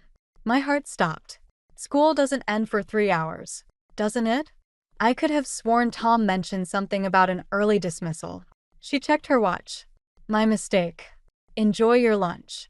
I was out of my seat before she finished speaking, but Helen's hand caught my arm. Remember, dear, everything has consequences. Dad stood, his presence suddenly filling the space. Let her go, Helen, or you'll learn exactly what consequences mean. The drive to Liam's school was a blur of red lights and terror. My phone rang Tom's number. I ignored it, pressing the accelerator harder. Another call, Helen. Ignore. My father's car followed close behind. I screeched into the school parking lot, running past startled parents and teachers. The secretary's face fell when I burst into the office. I'm sorry, Mrs. Blackwood. Your husband picked Liam up an hour ago. He had the proper authorization. My knees buckled. Dad caught me before I hit the floor. Where would Tom take him? He asked, his voice steady despite the fury in his eyes. Helen's house. He always runs to Helen's. Then that's where we're going. Dad pulled out his phone. But first, I'm making some calls. The Blackwoods aren't the only ones with power in this town. In the car, my phone buzzed with a text from Tom. We need to talk. Come to Mom's. Alone. Another from Helen. Family dinner at 7. Don't be late, dear. Liam's already helping me set the table. My hands shook as I typed a response to Tom. If anything happens to him. His reply came instantly. Just come home, Miriam. Let's fix this like a family. I looked at my father, at the determination in his face as he made call after call. We're not going alone, I said. It's time the Blackwoods learned what a real family looks like. Dad nodded, his voice cold as he spoke into the phone. Yes, I need that information immediately. And contact Judge Morrison. Tell her it's about her goddaughter's son. The game had changed. Helen wanted to play with power? Fine. Let's see how she handles it when it's not just her puppet strings being pulled. Helen's mansion loomed before us like a fortress, its manicured gardens a mockery of warmth. Judge Morrison's black SUV pulled up behind us, followed by 2 police cruisers. Dad squeezed my shoulder. Remember the plan, he said. No matter what happens in there, stay calm. We have the law on our side. The front door opened before we reached it. George stood there, his usual stoic mask cracking slightly at the sight of our entourage. This is a private family matter, he said. That's exactly what we're here about, Judge Morrison replied, stepping forward. Family. Inside, Helen sat in her favorite armchair, perfectly composed. Tom paced near the fireplace, but Liam was nowhere in sight. Where is he? My voice shook despite my efforts to stay calm. Safe, Helen said. Unlike his mother, I actually consider what's best for him. Mrs. Blackwood, Judge Morrison interrupted, I have here an emergency custody order. You need to produce Liam immediately. Helen's smile didn't waver. Margaret, dear, I didn't expect to see you involved in this. Domestic dispute. How is your son doing? Still struggling with those gambling debts. The judge stiffened. That's irrelevant. Is it? I wonder what the Judicial Review Board would think about your involvement in a case concerning your goddaughter. That's enough, Helen. Dad stepped forward.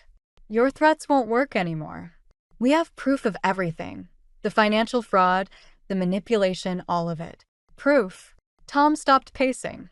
What proof? I pulled out my phone, playing the recording of our conversation at his office. Tom's face drained of color as his own words filled the room. If word gets out about the company's finances, everything my family built will collapse. Turn that off, George commanded. Or what? I asked. You'll add it to the list of things you're trying to take from me? My son, my dignity, my voice. A small sound from upstairs made everyone freeze. Liam's voice calling out. I moved toward the stairs, but Tom blocked my path. Wait, we can work this out. Like you worked out the company's finances? Or like you worked out how to break our son's spirit? I was protecting him. From what? From being himself? From writing poetry instead of playing football? From having feelings instead of following traditions? From ending up like you? Tom shouted, then immediately looked to his mother, seeking approval for his outburst. The room fell silent. Even Helen looked uncomfortable. Officer, Judge Morrison said quietly, please escort Mrs. Davidson upstairs to retrieve her son. This isn't over, Helen warned as I passed her. You have no idea what you're destroying. No, Helen. You destroyed it yourself. Every time you chose control over love. Every time you made Tom choose between being a good son and being a good father. I found Liam in the guest room, clutching his poetry notebook. His eyes lit up when he saw me, then dimmed as he glanced toward the door. "Grandma Helen says you're sick," he whispered. "That you need help." My heart cracked. "No, sweetheart. I'm not sick. I'm just finally getting better. She says if I go with you, I'll never see Dad again." I knelt before him, seeing the fear in his eyes. "That's not true. But things are going to change. Remember how you told me you feel scared to share your poems sometimes? How you worry about making everyone happy?" He nodded. "We don't have to live like that anymore. We can be ourselves, without being afraid." Downstairs, voices rose in argument. I heard Dad mentioning lawyers, Helen making threats about reputations and consequences. "What about Dad?" Liam asked. "Your father has to make his own choices now, just like we do." I held out my hand, and for a moment, the world hung suspended. Then Liam took it, clutching his notebook to his chest with his other arm. As we descended the stairs, Helen's voice cut through the chaos. "If you walk out that door with him, you'll regret it for the rest of your life." I paused, looking at my son's small hand in mine, then at the woman who'd tried to break us both. "No, Helen. The only thing I regret is not doing this sooner." The Davidson family estate felt like a fortress under siege. 3 days after taking Liam from Helen's house, the Blackwoods' retaliation began. First came the lawyers, then the press leaks, and finally the whispers that spread through our social circle like poison. I stood at the window, watching security guards patrol the grounds. Behind me, Dad spoke quietly into his phone. "They're trying to freeze our accounts." "Yes, all of them." "No, they won't succeed. But it shows their desperation." Liam hadn't stopped asking about Tom. Each question felt like a knife twisting in my chest. "When can I see Dad? Why isn't he calling? Does he hate me now?" The doorbell rang, making us both jump. Through the security camera feed, I saw Helen standing there alone. No lawyers. No Tom. Just Helen in a simple black dress, looking almost vulnerable. "Don't," Dad warned, but I was already moving toward the door. Helen's perfect makeup couldn't hide her exhaustion. "We need to talk, Miriam. Just us. Whatever you have to say, you can say it here." She glanced at Dad, then back to me. "Tom tried to kill himself last night." The world tilted sideways. Dad caught my arm as I stumbled. "He's alive," Helen continued. "But the scandal, the investigation into the company, it was too much. He left a note." She pulled out an envelope, Tom's messy handwriting spelling my name. "Don't read it," Dad said. "This is another manipulation." "George is at the hospital with him," Helen's voice cracked. "He keeps asking for Liam. The doctors say. They say having his son there might help." "No," I said, but my voice shook. "You're lying. This is just another trick." Helen reached into her purse, pulled out her phone. The hospital photo showed Tom, pale and small in a white bed, tubes snaking from his arms. The timestamp was from 2 hours ago. "You did this," I whispered. "You and your obsession with control, with appearances. You broke him long before I ever met him." "Perhaps," Helen said softly. "But does that matter now? Your son's father is asking for him. Are you going to deny Liam the chance to say goodbye, just to punish us?" Dad stepped forward. "Get out, Helen. Before I call security." "Wait." I took the envelope, my hands trembling. "If this is another game." "It's not. For once in my life, Miriam, I'm telling the absolute truth. Tom needs his son." I opened the letter, reading Tom's desperate words. "I'm sorry, Miriam. You were right about everything. About Mother, about Liam, about me. I was too weak to stand up to her, too afraid to be the father our son deserves. Please let him know this isn't his fault. Let him know I love his poems." The paper crumpled in my fist. "You read this before bringing it here." Helen nodded. "Yes." "And you're using it to manipulate me again." "Yes." Her honesty startled me. But that doesn't make it less true. From upstairs, I heard Liam's door open. His small footsteps on the stairs made my heart race. "Mom." His voice carried down. "Is someone here?" Helen's eyes filled with tears. Real ones, for the first time I'd ever seen. "Please, Miriam. I know I don't deserve your mercy. But Tom does. And Liam." Liam deserves the chance to see his father, even if it's for the last time. Grandma Helen? Liam appeared at the bottom of the stairs, clutching his notebook. The choice crystallized before me. Protect Liam from more pain, or risk everything on the chance that Tom's crisis was genuine. If I was wrong, Helen would use this vulnerability to destroy us. If I was right and refused, could Liam ever forgive me? If this is a trick, I said, my voice low enough that only Helen could hear, I will burn your entire world to the ground. Not just the company. Everything. Hail him at my gate. I understand. Liam, I called, my heart breaking at the hope in his eyes. Get your coat. We're going to see Dad. As we walked to the car, Dad grabbed my arm. This is a mistake. Maybe, I said, watching Liam clutch his poetry notebook, the one he wanted to show his father. But sometimes the right choice feels wrong, and the wrong choice feels like the only option we have. The security gates opened, and we drove into the gathering darkness, following Helen's car toward either salvation or destruction. I couldn't tell which anymore, and that terrified me more than anything. The hospital corridors stretched before us like a gauntlet. Helen led the way, her heels clicking against sterile tiles. Liam's hand trembled in mine as we approached Tom's room. George stood guard outside, his face carved from granite. He's awake, he said, then caught sight of Liam. Something flickered in his eyes. Guilt, maybe, or shame. Wait, I said before Helen could open the door. Liam, sweetheart, let me talk to Dad first. Helen's hand shot out. That wasn't our agreement. Our agreement was based on truth. I need to verify it. Inside, Tom lay against white sheets, looking smaller than I'd ever seen him. The monitors beeped steadily, marking each heartbeat like a countdown. You came, he whispered. Is this real, Tom? Or is it another one of your mother's performances? He turned his head away. I couldn't face it. The company investigations, the press, Liam knowing what a coward his father is. Stop. Just stop. I moved closer, studying his face. You've always been a terrible liar, Tom. Even when you tried to hide your mother's manipulation, I could see through it. So look at me now and tell me the truth. Did you really try to kill yourself, or is this another trick? His eyes met mine, red-rimmed and hollow. I swallowed the pills, but I called the ambulance myself. Why? Because I heard Liam's voice in my head, reading one of his poems. The one about the butterfly emerging from its chrysalis. And I realized I was the chrysalis Miriam. Trapped. Suffocating him. Suffocating you. The door opened. Helen entered with Liam, ignoring my protest. But before she could speak, Tom said something I'd never heard him say to her before. Get out, Mother. Helen froze. Darling, you're not thinking clearly. For the first time in my life, I am. Tom struggled to sit up. You can't control this anymore. You can't control any of it. Tom. George warned from the doorway. No, Father.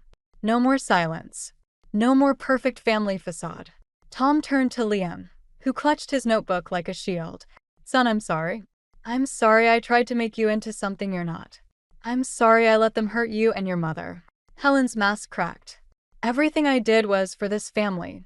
No, I said quietly. Everything you did was for control. But you've lost it, Helen. The company investigations will prove the fraud. The recordings I have will expose the manipulation. You've lost everything. I still have my son, Helen snarled. Do you? Tom asked. His voice was weak but steady. Because I choose them, Mother. I choose my son's poetry over your legacy. I choose Miriam's strength over your control. Helen staggered as if struck. After everything I've sacrificed. Get out, Tom repeated. Get out before I tell everyone exactly how you convinced me to marry Miriam in the first place. About the real reason you needed her family's connections. George stepped forward, but Helen raised her hand. Don't. It's over. She straightened her spine, dignity wrapped around her like armor. You'll regret this, Tom. Both of you will. No, I said, watching her retreat. The only regret here is that it took us so long to stand up to you. After they left, Liam approached his father's bed cautiously. Dad? Do you really want to hear my new poem? Tom's eyes filled with tears. More than anything. I moved toward the door, giving them space, but Tom called out. Miriam, wait. Please stay. I know I don't deserve forgiveness, but maybe we can build something new. Something real this time. Looking at Liam, already opening his notebook with trembling excitement, I felt the weight of the choice before me. The easy path would be revenge, letting Tom's guilt destroy him, taking Liam away forever. But as my son's voice filled the room with words about butterflies and freedom, I realized something Helen never could. True strength isn't in control or revenge. It's in the courage to let go and begin again. Read another one, Liam, I said, sitting down. Your father needs to catch up on everything he's missed. The letter arrived on a crisp autumn morning, just as Liam was preparing for his first poetry reading at school. The return address showed Helen's precise handwriting, but the postmark was from Switzerland. I almost burned it unopened. You should read it, Dad said over breakfast, watching me turn the envelope in my hands. Whatever she has to say, you're strong enough to hear it now.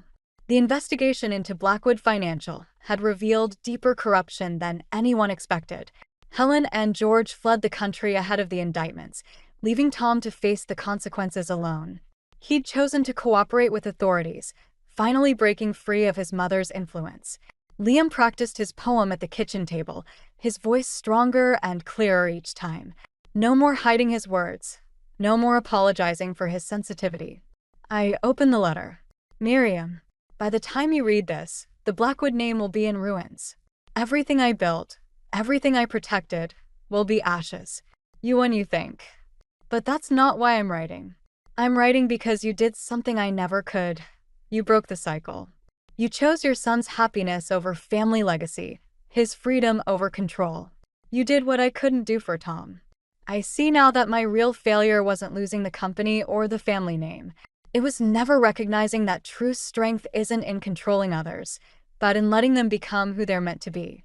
You were right about everything. About Tom, about Liam, about the poison I spread through this family. I don't expect forgiveness. I don't deserve it. But I want you to know that in destroying what I built, you taught me the hardest lesson of my life. Sometimes we must burn everything down to see what really matters. Enclosed is a trust fund I established for Liam before the assets were frozen. It's clean money earned before the fraud began. Use it to nurture his gift. Let him write his poems. Let him be free in a way Tom never was. And know this, in the end, you were the daughter I should have had, the mother I should have been. Helen. A check fell from the envelope. 7 figures. My hands shook as I set it aside. Mom. Liam looked up from his notebook. Are you okay? Yes, sweetheart. Just thinking about your father's visiting day tomorrow. Are you sure you want him to hear your new poem? It's about him, Liam said quietly. About forgiveness and butterflies and how sometimes people have to break before they can fly. The wisdom in his 7-year-old voice brought tears to my eyes. When did you get so smart? When you showed me it was okay to be myself. The doorbell rang. Tom stood outside, looking different in jeans and a casual shirt instead of his usual suits. No more Blackwood Financial, no more pretense. Just a father trying to rebuild a relationship with his son. I brought something for Liam, he said, holding up a leather-bound journal. For his poems. I handed him Helen's letter. He read it slowly, his face a canvas of complicated emotions. What will you do about the money? He asked. That's up to Liam. When he's older, he can decide if he wants his grandmother's last attempt at control. Tom nodded, understanding. And us? Will we ever? No, I said gently. But we can be something different. Something better. Parents who put their child first. Friends, maybe someday. I'd like that. Liam appeared in the doorway, clutching his poem for the school reading. Dad, you're early. Wouldn't miss it for the world, buddy. As I watched them head to the car, I thought about Helen's words. About burning everything down to see what matters. She was right. I had won, but not in the way she thought. Not through revenge or destruction. I won by choosing love over legacy, freedom over control, forgiveness over bitterness. I won by teaching my son that strength comes in many forms, and the quietest ones often matter most. I tucked Helen's letter away, a reminder that sometimes our greatest victories come not from defeating our enemies, but from refusing to become them. Mom, Liam called. We'll be late. I smiled, leaving the past behind as I stepped into the future my son would write, one poem at a time.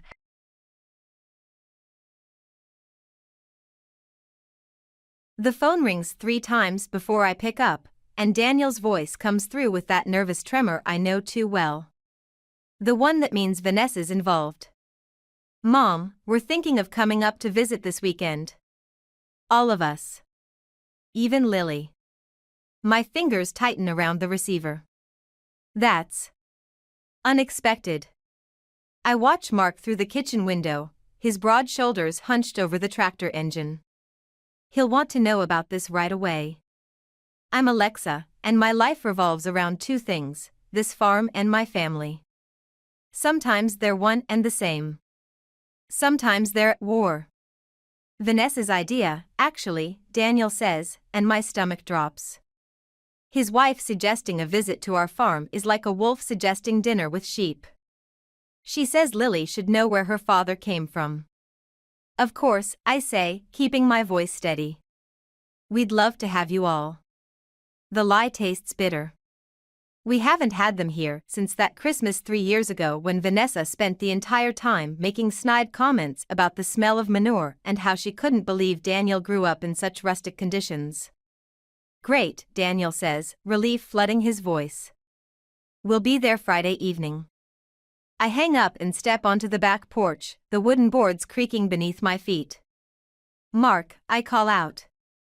We need to talk. He looks up, wiping grease from his hands with an old rag. One look at my face and he knows something's wrong. 28 years of marriage does that to people. Vanessa's coming, I say when he reaches me. With Daniel and Lily. His face darkens. Why now? That's what I can't figure out. She hates this place. Hates everything we stand for. I lean against the porch railing, feeling the rough wood under my palms. Something's not right. Maybe she's changed, Mark offers, but his tone suggests he believes that about as much as I do. I shake my head. People like Vanessa don't change. They just get better at hiding what they want. The next few days pass in a blur of preparation. I clean the guest room, wash the windows, and bake Lily's favorite cookies. All the while, that nagging feeling grows stronger. Every time I think about Vanessa's sudden interest in visiting, alarm bells ring in my head. Friday evening arrives with the sound of tires on gravel. I stand in the doorway, watching their sleek city car pull up, looking absurdly out of place next to our weathered pickup truck. Lily bursts out first, her little legs carrying her straight to me. Grandma. She crashes into my legs, and for a moment everything feels right.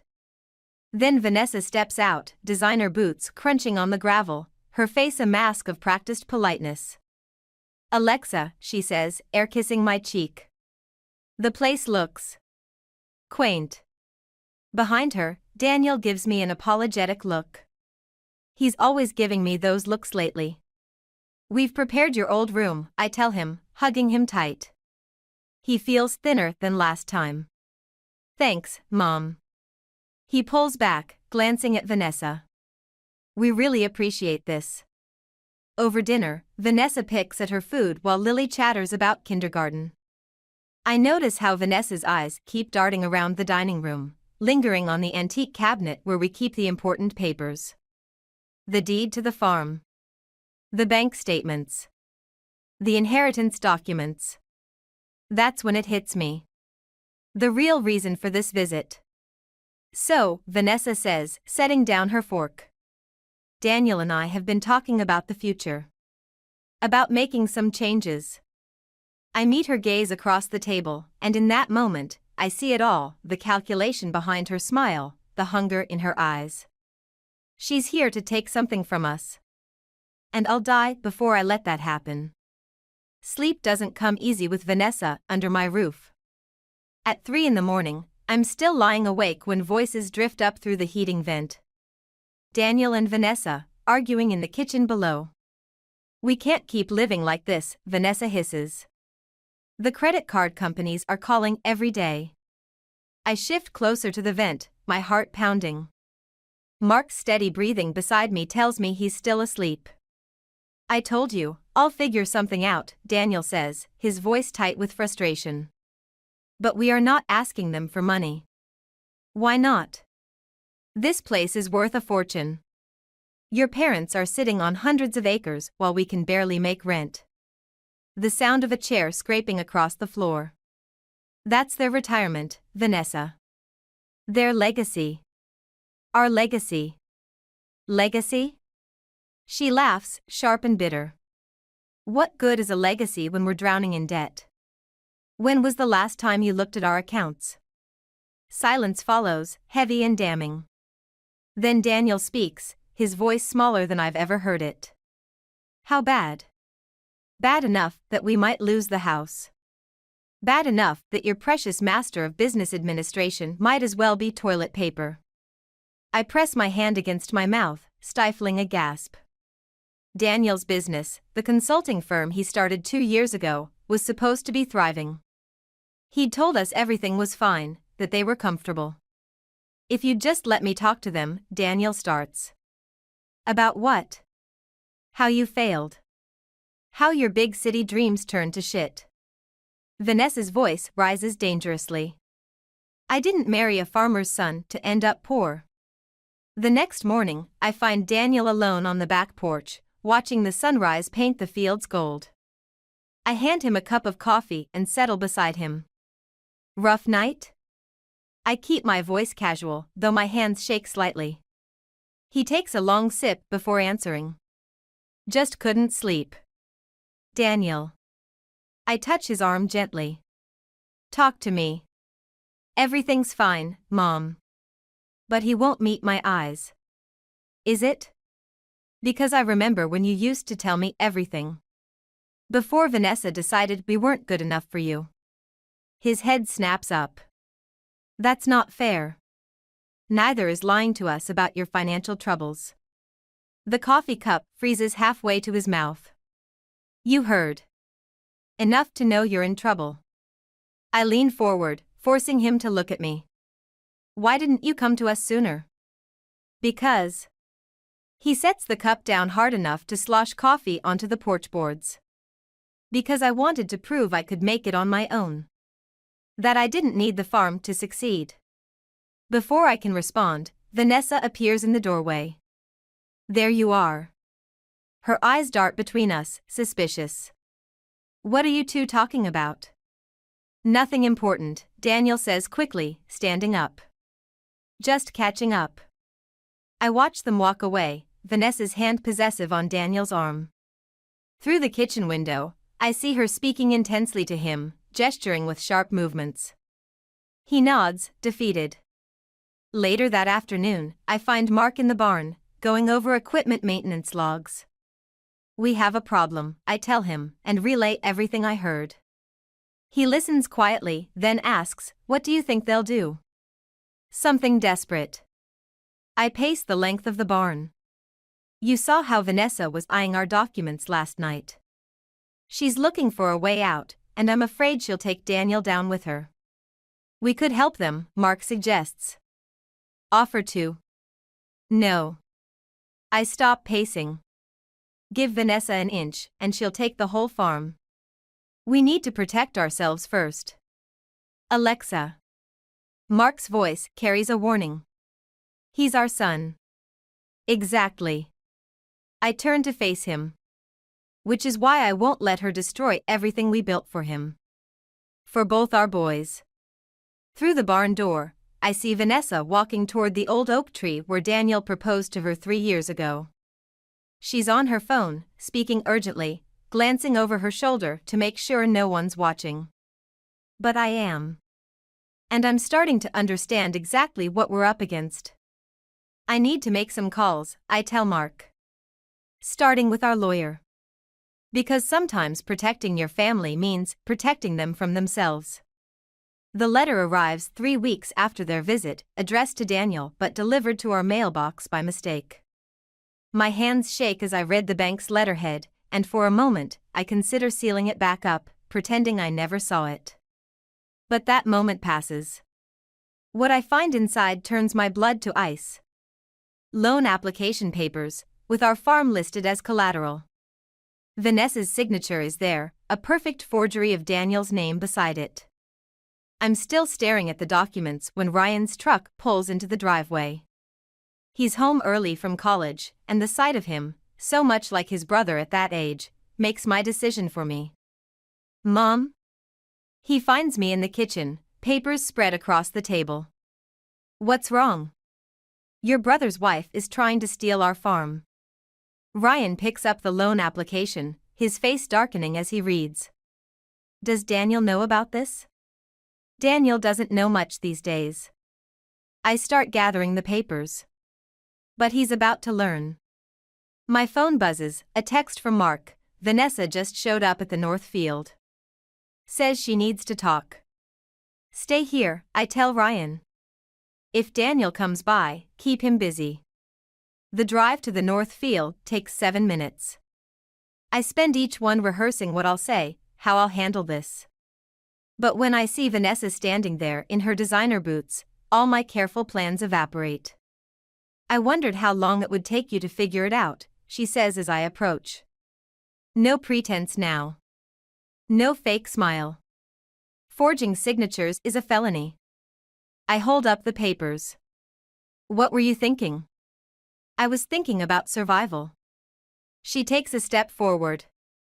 About not losing everything because Daniel can't let go of this. This dirt farm fantasy. This dirt farm has supported 3 generations. And it could support 3 more if you just sell part of it. Her voice rises. Do you know what that southeastern parcel is worth? The developers? Developers? The pieces click into place. That's who you were talking to on the phone. She lifts her chin. At least they see the potential. Unlike you and Mark, living in the past while Daniel drowns in debt trying to prove himself. Daniel chose his path. Daniel chose wrong. She steps closer, dropping her voice. But I can fix it. We can fix it. Sign over that parcel, and everyone wins. Daniel's business gets saved, you keep most of the farm, and I. She pauses. I make sure Lily stays in your life. The threat hits like a physical blow. You'd use my granddaughter against me? I'd do whatever it takes to secure our future. Her eyes are cold, calculating. Think about it, Alexa. One signature, and all our problems disappear. I look past her to the fields beyond, where Mark and I raised our boys, where Daniel took his first steps, where Ryan learned to drive a tractor. Where Lily might someday. No, I say quietly. Our problems are just beginning. Don't threaten me. But there's a flicker of uncertainty in her eyes. I'm not threatening. I'm promising. I hold up my phone, showing the recording app running. And unlike you, I keep my promises. The color drains from her face. You. Leave. Now. Before I call Daniel and play this for him. She backs away, stumbling slightly in her impractical boots. This isn't over. You're right about that. I watch her retreat to her car. Tell Daniel he has until tomorrow to come talk to me. After that, these papers go to the police. Later, as the sun sets, I sit with Mark on the porch, both of us too tired to speak. Ryan brings us coffee, then settles in his old spot on the steps. What now? He asks finally. I take a sip of coffee, letting the warmth steady me. Now we wait. And we pray your brother makes the right choice. But as darkness settles over the farm, I know prayer won't be enough. Sometimes love means making the hard choices for those who can't make them themselves. And I've always been good at hard choices. Daniel doesn't come the next day. Or the day after. Instead, the developers show up at our gate, all pressed suits and hollow promises. I watch from the kitchen window as Mark sends them away. When he comes inside, his jaw is set in a way I haven't seen since his father died. They had preliminary paperwork, he says, dropping into a chair. With Daniel's signature. Real ones this time. The coffee mug slips from my hands, shattering on the floor. Neither of us moves to clean it up. He chose her, I whisper. He actually chose her. Ryan appears in the doorway, his face grim. Mom, you need to see this. He holds out his phone, showing me a real estate listing. Our southeastern parcel, already marked as pending development. The date shows it was listed 3 months ago. 3 months? My voice sounds strange, distant. But that means? Their visit wasn't spontaneous, Ryan finishes. They've been planning this since before Vanessa suggested coming here. The pieces clicked together with sickening clarity. The careful examination of our documents. The sudden interest in family heritage. Even Lily's presence, a shield against our suspicion. My phone rings. Daniel's name flashes on the screen. Where are you? I answer, not bothering with hello. Mom, please. His voice cracks. You don't understand. We're about to lose everything. The house, the business. Vanessa says? Vanessa says? I cut him off. What about what your family says? What about the generations of Thompsons who built this farm? It's just land. The words hit like a physical blow. Behind me, Mark inhales sharply. Just land? I struggle to keep my voice steady. This farm put you through college. Paid for your Master of Business Administration. Gave you the capital to start your business. And now you're willing to destroy it because your wife can't manage money? Silence stretches between us, heavy with unspoken accusations. We're coming over tonight, he finally says. To talk about this properly. No. The word comes out sharp, decisive. You don't get to negotiate after betraying us. You want to sell? Fine. But first, you'll have to explain to your daughter why she'll never run through these fields again. Why the house her father grew up in will be bulldozed for condominiums. Don't bring Lily into this. Why not? Vanessa already did. I hang up before he can respond. Ryan and Mark watch me, waiting. Get the lawyer, I tell Mark. And call that private investigator friend of yours. I want to know everything about Vanessa's finances. Everything she's hiding. Mom, Ryan steps forward. Are you sure about this? Once we start. They started this, I snap. Then, softer, sometimes you have to burn a field to save the farm. That evening, I sit alone in Daniel's old room, running my fingers over the model tractor he built when he was 12. The door creaks open, and Mark joins me. The investigator called back, he says quietly. Vanessa's been moving money offshore. Large amounts. None of it traceable to their legitimate accounts. My hand tightens around the model tractor. She's been planning to leave him. Looks that way. Once the development deal goes through. She takes the money and runs. I set the tractor down carefully. Leaving Daniel with nothing but a ruined family and a destroyed legacy. Mark sits beside me, his shoulder warm against mine. What are you going to do? Through the window, I can see the oak tree where Daniel proposed, where generations of Thompsons have carved their initials. Where Lily might have carved hers someday. Whatever it takes, I say, and for the first time since this began, my voice doesn't shake. We're not just fighting for land anymore. We're fighting for Daniel's future. Even if he doesn't know it yet. Outside, a car approaches. Headlights sweep across the bedroom wall, and I hear the crunch of gravel under tires. They're here. And I'm ready. The manila envelope sits heavy in my hands as Daniel and Vanessa settle onto our living room couch. Ryan stands by the fireplace, arms crossed. Mark takes his place beside me, silent support in the gathering storm. Before you start, Vanessa says, we have a counterproposal. I slide the first document across the coffee table. Like the proposal you made to Riverside developers 3 months ago? Her practiced smile falters. Daniel reaches for the paper, but she snatches it first. Where did you get this? The same place I got these. I empty the envelope. Bank statements. Offshore accounts. Transfer records. They scatter across the table like autumn leaves. Tell him, Vanessa. Tell Daniel about the money you've been hiding. Daniel's face drains of color as he picks up a statement. What is this? These amounts.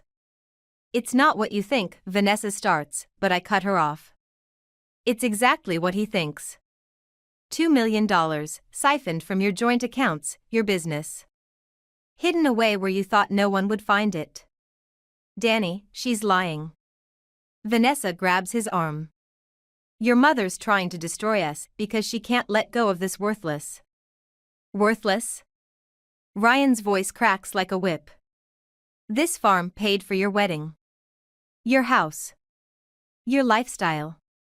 And now it'll pay for my freedom, Vanessa snaps, then freezes, realizing what she's admitted. Daniel stands slowly, papers clutched in his trembling hands. You were going to leave me? No. I mean, not like that. She rises too, reaching for him. I was protecting us. Your business is failing, we needed a backup plan. By stealing from me? His voice rises. By selling my family's land behind my back? The land was just the beginning, I say quietly.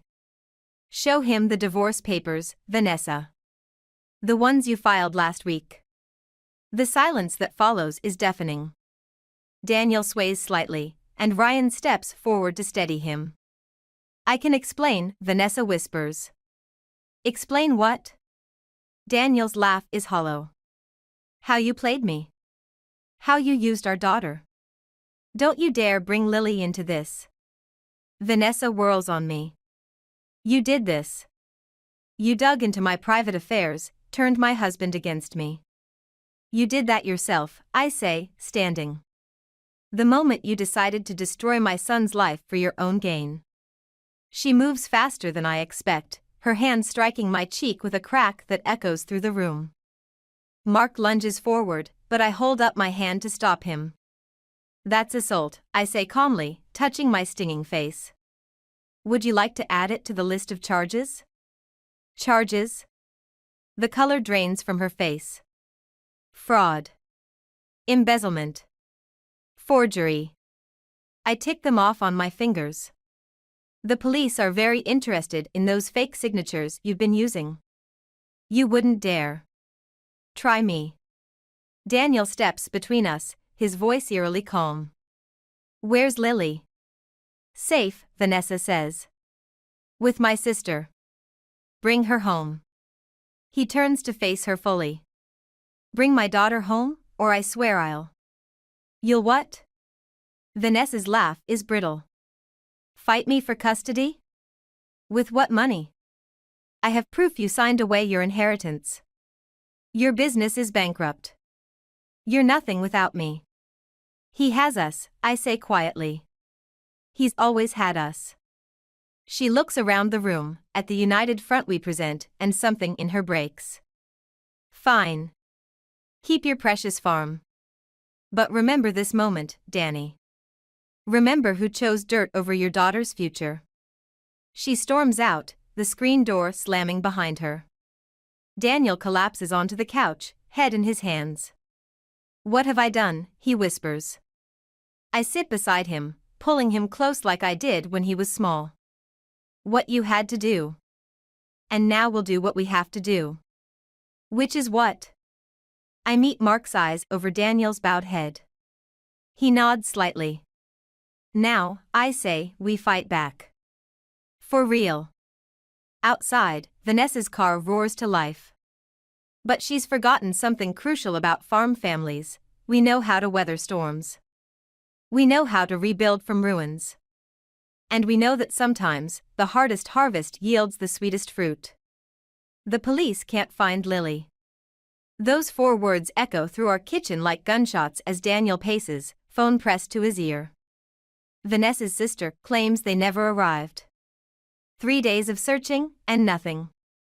My hands won't stop shaking as I dial Vanessa's number for the 100th time. Straight to voicemail. She's gone dark, Mark says, hanging up his own phone. Bank accounts emptied yesterday morning. Her passport was used at Toronto International Airport. Daniel hurls his phone against the wall. It shatters, pieces scattering across the floor like the fragments of our family. This is your fault, he says, turning to me. If you hadn't pushed her. Don't, Ryan warns from the doorway. Don't you dare blame Mom for what Vanessa did. My daughter is missing. Daniel's voice breaks. My 5-year-old daughter is gone because we had to protect this goddamn farm. The words hit harder than Vanessa's slap ever could. I steady myself against the counter, feeling the smooth granite under my palms. The same counter where Lily stood on a stool last Christmas, helping me bake cookies. The police have alerts out, Mark says. She can't hide forever. She doesn't need forever, I whisper. She just needs enough time to disappear with my granddaughter. The detective arrives an hour later, bringing news that makes my knees buckle. 2 fake passports were purchased last month. Adult and child. The trail leads to Mexico, then goes cold. International custody battles are complicated, he explains, his voice carefully neutral. Without proof of immediate danger to the child. She stole $2 million, Daniel interrupts. She forged documents, committed fraud. And we'll pursue those charges. But right now, she's Lily's legal guardian, with no custody restrictions. Unless we can prove she's putting the child in danger. Get out. Daniel's words are ice. Get out of my mother's house. After he leaves, silence fills the kitchen like smoke, choking us all. Ryan starts cleaning up the shattered phone. Mark makes calls to our lawyer. Daniel stares out the window at the farm he nearly lost, the legacy that now seems to have cost him everything. I reach for him, but he steps away. Don't. His voice is hollow. I can't. I can't be here right now. He walks out into the gathering dusk. Through the window, I watch him head toward the oak tree, his shoulders shaking. We'll find her, Mark says behind me. We'll hire private investigators, contact the embassy. And then what? I turn to face him. What have I done to our family? I was so focused on saving the farm, on stopping Vanessa, that I didn't see. I didn't think she'd. The phone rings, startling us all. Unknown number. I answer on speaker. Hello? Having fun playing detective, Alexa? Vanessa's voice fills the kitchen. Daniel rushes back inside, face pale. Enjoying your victory? Where's Lily? I fight to keep my voice steady. Safe. Happy. Away from all of you and your obsession with dirt and tradition and legacy. She laughs softly. You know what's funny? I was going to settle for half the farm's value. Now I have something worth so much more. Please, Daniel begs. Please, just let me talk to her. Oh, Danny. Her voice softens with mock sympathy. Always so willing to negotiate. But your mother taught me something important. Sometimes you have to burn it all down to win. This isn't a game, I say. She's just a child. She's my child. And thanks to you, Alexa, she's all I have left. So here's what's going to happen. You're going to drop all charges. You're going to transfer the development rights to me. And maybe, just maybe, I'll send you a Christmas card with her picture every year. The line goes dead. Mark catches me as my legs give out. Ryan swears quietly. Daniel slides down the wall to sit on the floor, head in his hands. And I realize that in trying to save my family's legacy, I might have destroyed something far more precious, its future. The farm stretches out beyond our windows, dark and silent. 3 generations of Thompsons built this place. And in 1 generation, I managed to tear it all apart. The private investigator's file lands on my kitchen table with a dull thud. Inside, Vanessa's past spills out in stark black and white, a childhood spent in foster homes, a mother who abandoned her at 6. A father she never knew. Found something else, he says, sliding across a photo. Taken 3 days ago. My hands shake as I pick it up. Vanessa and Lily, walking into a small cafe in Puerto Vallarta. Lily's wearing the blue dress she wore to our last Sunday dinner, her hair in the braids I taught her to make. She's staying at her mother's place, he continues. The same mother she claimed was dead. The irony tastes bitter in my mouth. All this time, we thought we were fighting a monster, when we were really fighting a scared little girl who never got over being abandoned. I make the call before I can change my mind. Come to get your pound of flesh? Vanessa answers on the first ring. I'm in Puerto Vallarta, I say quietly. At the cafe where you took Lily yesterday. Silence crackles across the line. How did you? The same way I found out about your mother. About the foster homes. About everything you've been running from. You don't know anything about me. But her voice wavers. I know you're doing to Lily exactly what was done to you. Taking her from everyone she loves because you're afraid of being left first. Don't you dare? Meet me, I cut in. Just us. No police, no Daniel. 1 hour. She laughs, but it sounds forced. Why would I do that? Because deep down, you know this isn't about the farm anymore. It never was. The cafe is empty except for us. Vanessa sits across from me, fingers drumming against her coffee cup. She looks smaller somehow, without her designer clothes and careful makeup. Where's Lily? I ask. Safe. With my mother. Her lips twist. Ironic, isn't it? She gets to play grandmother now that it's convenient. Like you're playing mother by kidnapping your own daughter? Her cup slams down. I didn't kidnap her. I protected her from becoming another link in your chain of obligation. Another Thompson trapped by duty and dirt and love? I lean forward. That's what really scares you, isn't it? Not the farm or the lifestyle. But the fact that Daniel chose it. That he chose us. He chose wrong. But tears glitter in her eyes. No, Vanessa. You chose wrong. When you decided to punish him for having what you never did, a family who would die to protect him. Protection? She barks out a laugh. Is that what you call destroying our marriage? Digging up my past? Making me look like a criminal? You did that yourself. I just exposed the truth. The truth? She stands abruptly, chair scraping back. Here's the truth, I'm leaving. Tonight. Somewhere you'll never. You mean like your mother left? The words hit like bullets. She freezes. How old was Lily again? 5?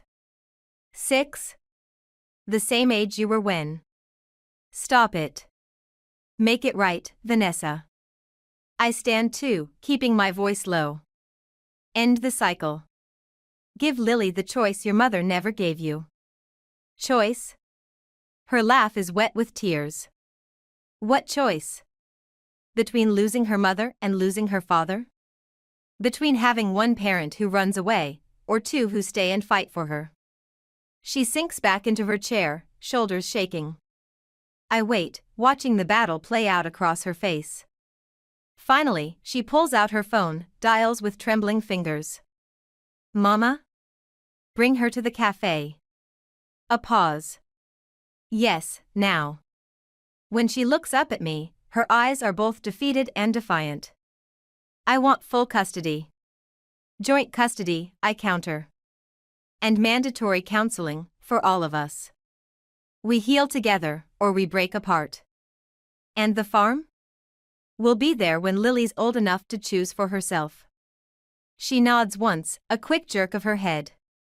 Outside, a car door slams. And suddenly Lily is there, running through the door, her small feet carrying her straight to the space between us, where she stops, uncertain which way to turn. In that moment, looking at my granddaughter's confused face, I realize something crucial. Sometimes, the greatest act of revenge is choosing not to take it at all. The harvest moon hangs low over the fields as I watch Lily chase fireflies across the front lawn. Behind me, voices drift from the farmhouse kitchen, Daniel and Vanessa in another counseling session. Their words muffled but no longer sharp with anger. Mark joins me on the porch, passing me a cup of coffee. Ryan called. He's bringing the new irrigation plans tomorrow. I nod, thinking of our youngest son's determination to modernize the farm while preserving its heart. Some changes, I've learned, strengthen rather than destroy. Grandma. Lily runs up, cupping something in her hands. Look what I caught. The firefly pulses between her fingers, its light steady and sure. Like her, it refuses to be contained for long. When she releases it, it spirals upward, joining others in their ancient dance above the fields. Can I show Mom? She asks, already turning toward the house. Give them a few more minutes, sweetheart. I smooth her hair, so like Daniel's at that age. They're talking about important things. The screen door creaks, and Vanessa steps out. Her eyes are red, but her shoulders are straight. She manages a small nod in my direction before calling to Lily. Time for bed, baby. But Mom. Listen to your mother, I say quietly, and Lily sighs dramatically before hugging us goodnight. As they head inside, Daniel emerges. He looks exhausted but somehow lighter, as if setting down a heavy load. The therapist thinks we're making progress, he says, leaning against the porch railing. Vanessa's agreed to move back to town. Not with me, but close. For Lily's sake. And the development plans? Cancelled. He turns to face me. Though she had one condition. My grip tightens on my coffee cup. Oh. She wants to invest part of her settlement in Ryan's irrigation project. Says if the farm's going to be part of Lily's inheritance, it should be sustainable. The irony startles a laugh from me. Mark squeezes my shoulder, understanding what I can't quite say. Sometimes victory looks nothing like you imagined. Inside, we hear Lily's voice, bright with excitement. Can we plant sunflowers tomorrow? Grandma said they follow the sun. We'll ask her to show us how, Vanessa responds, her voice carrying a note I've never heard before. Not quite warmth, but no longer cold. Daniel pushes off the railing. I should go. Early day tomorrow. He hugs me, and I breathe in the scent of him, still my little boy beneath the man's cologne and business casual. When he pulls back, his eyes are clear. Thank you, he says softly. For fighting for us. All of us. After he leaves, Mark and I stay on the porch, watching the fireflies rise and fall like stars come down to dance. In the distance, the old oak tree stands sentinel, its branches reaching toward the harvest moon. Was it worth it? Mark asks finally. All the pain, the confrontation? I think of Vanessa's face when Lily showed her the firefly, how something ancient and wounded began to heal in that moment. I think of Daniel, finding his way back to himself. Of Ryan, building on our legacy instead of being buried by it. Ask me again in 20 years, I say. When Lily's old enough to decide if she wants to chase fireflies or city lights. And if she chooses the city? Then she'll choose it freely. Not running toward or away from anything. The screen door opens one last time. Vanessa steps out, hesitating when she sees us. Lily wants to know if you'll teach her about the sunflowers tomorrow, she says stiffly. I meet her eyes across the porch. Only if you'll learn too. Something shifts in her expression, not quite a smile, but a crack in the wall between us. She nods once before disappearing back inside. Above us, the harvest moon continues its ancient journey across the sky. Below, the fields stretch out like a promise kept, generation after generation. And somewhere in between, a family learns to grow again, in soil enriched by the very storms that threaten to destroy it.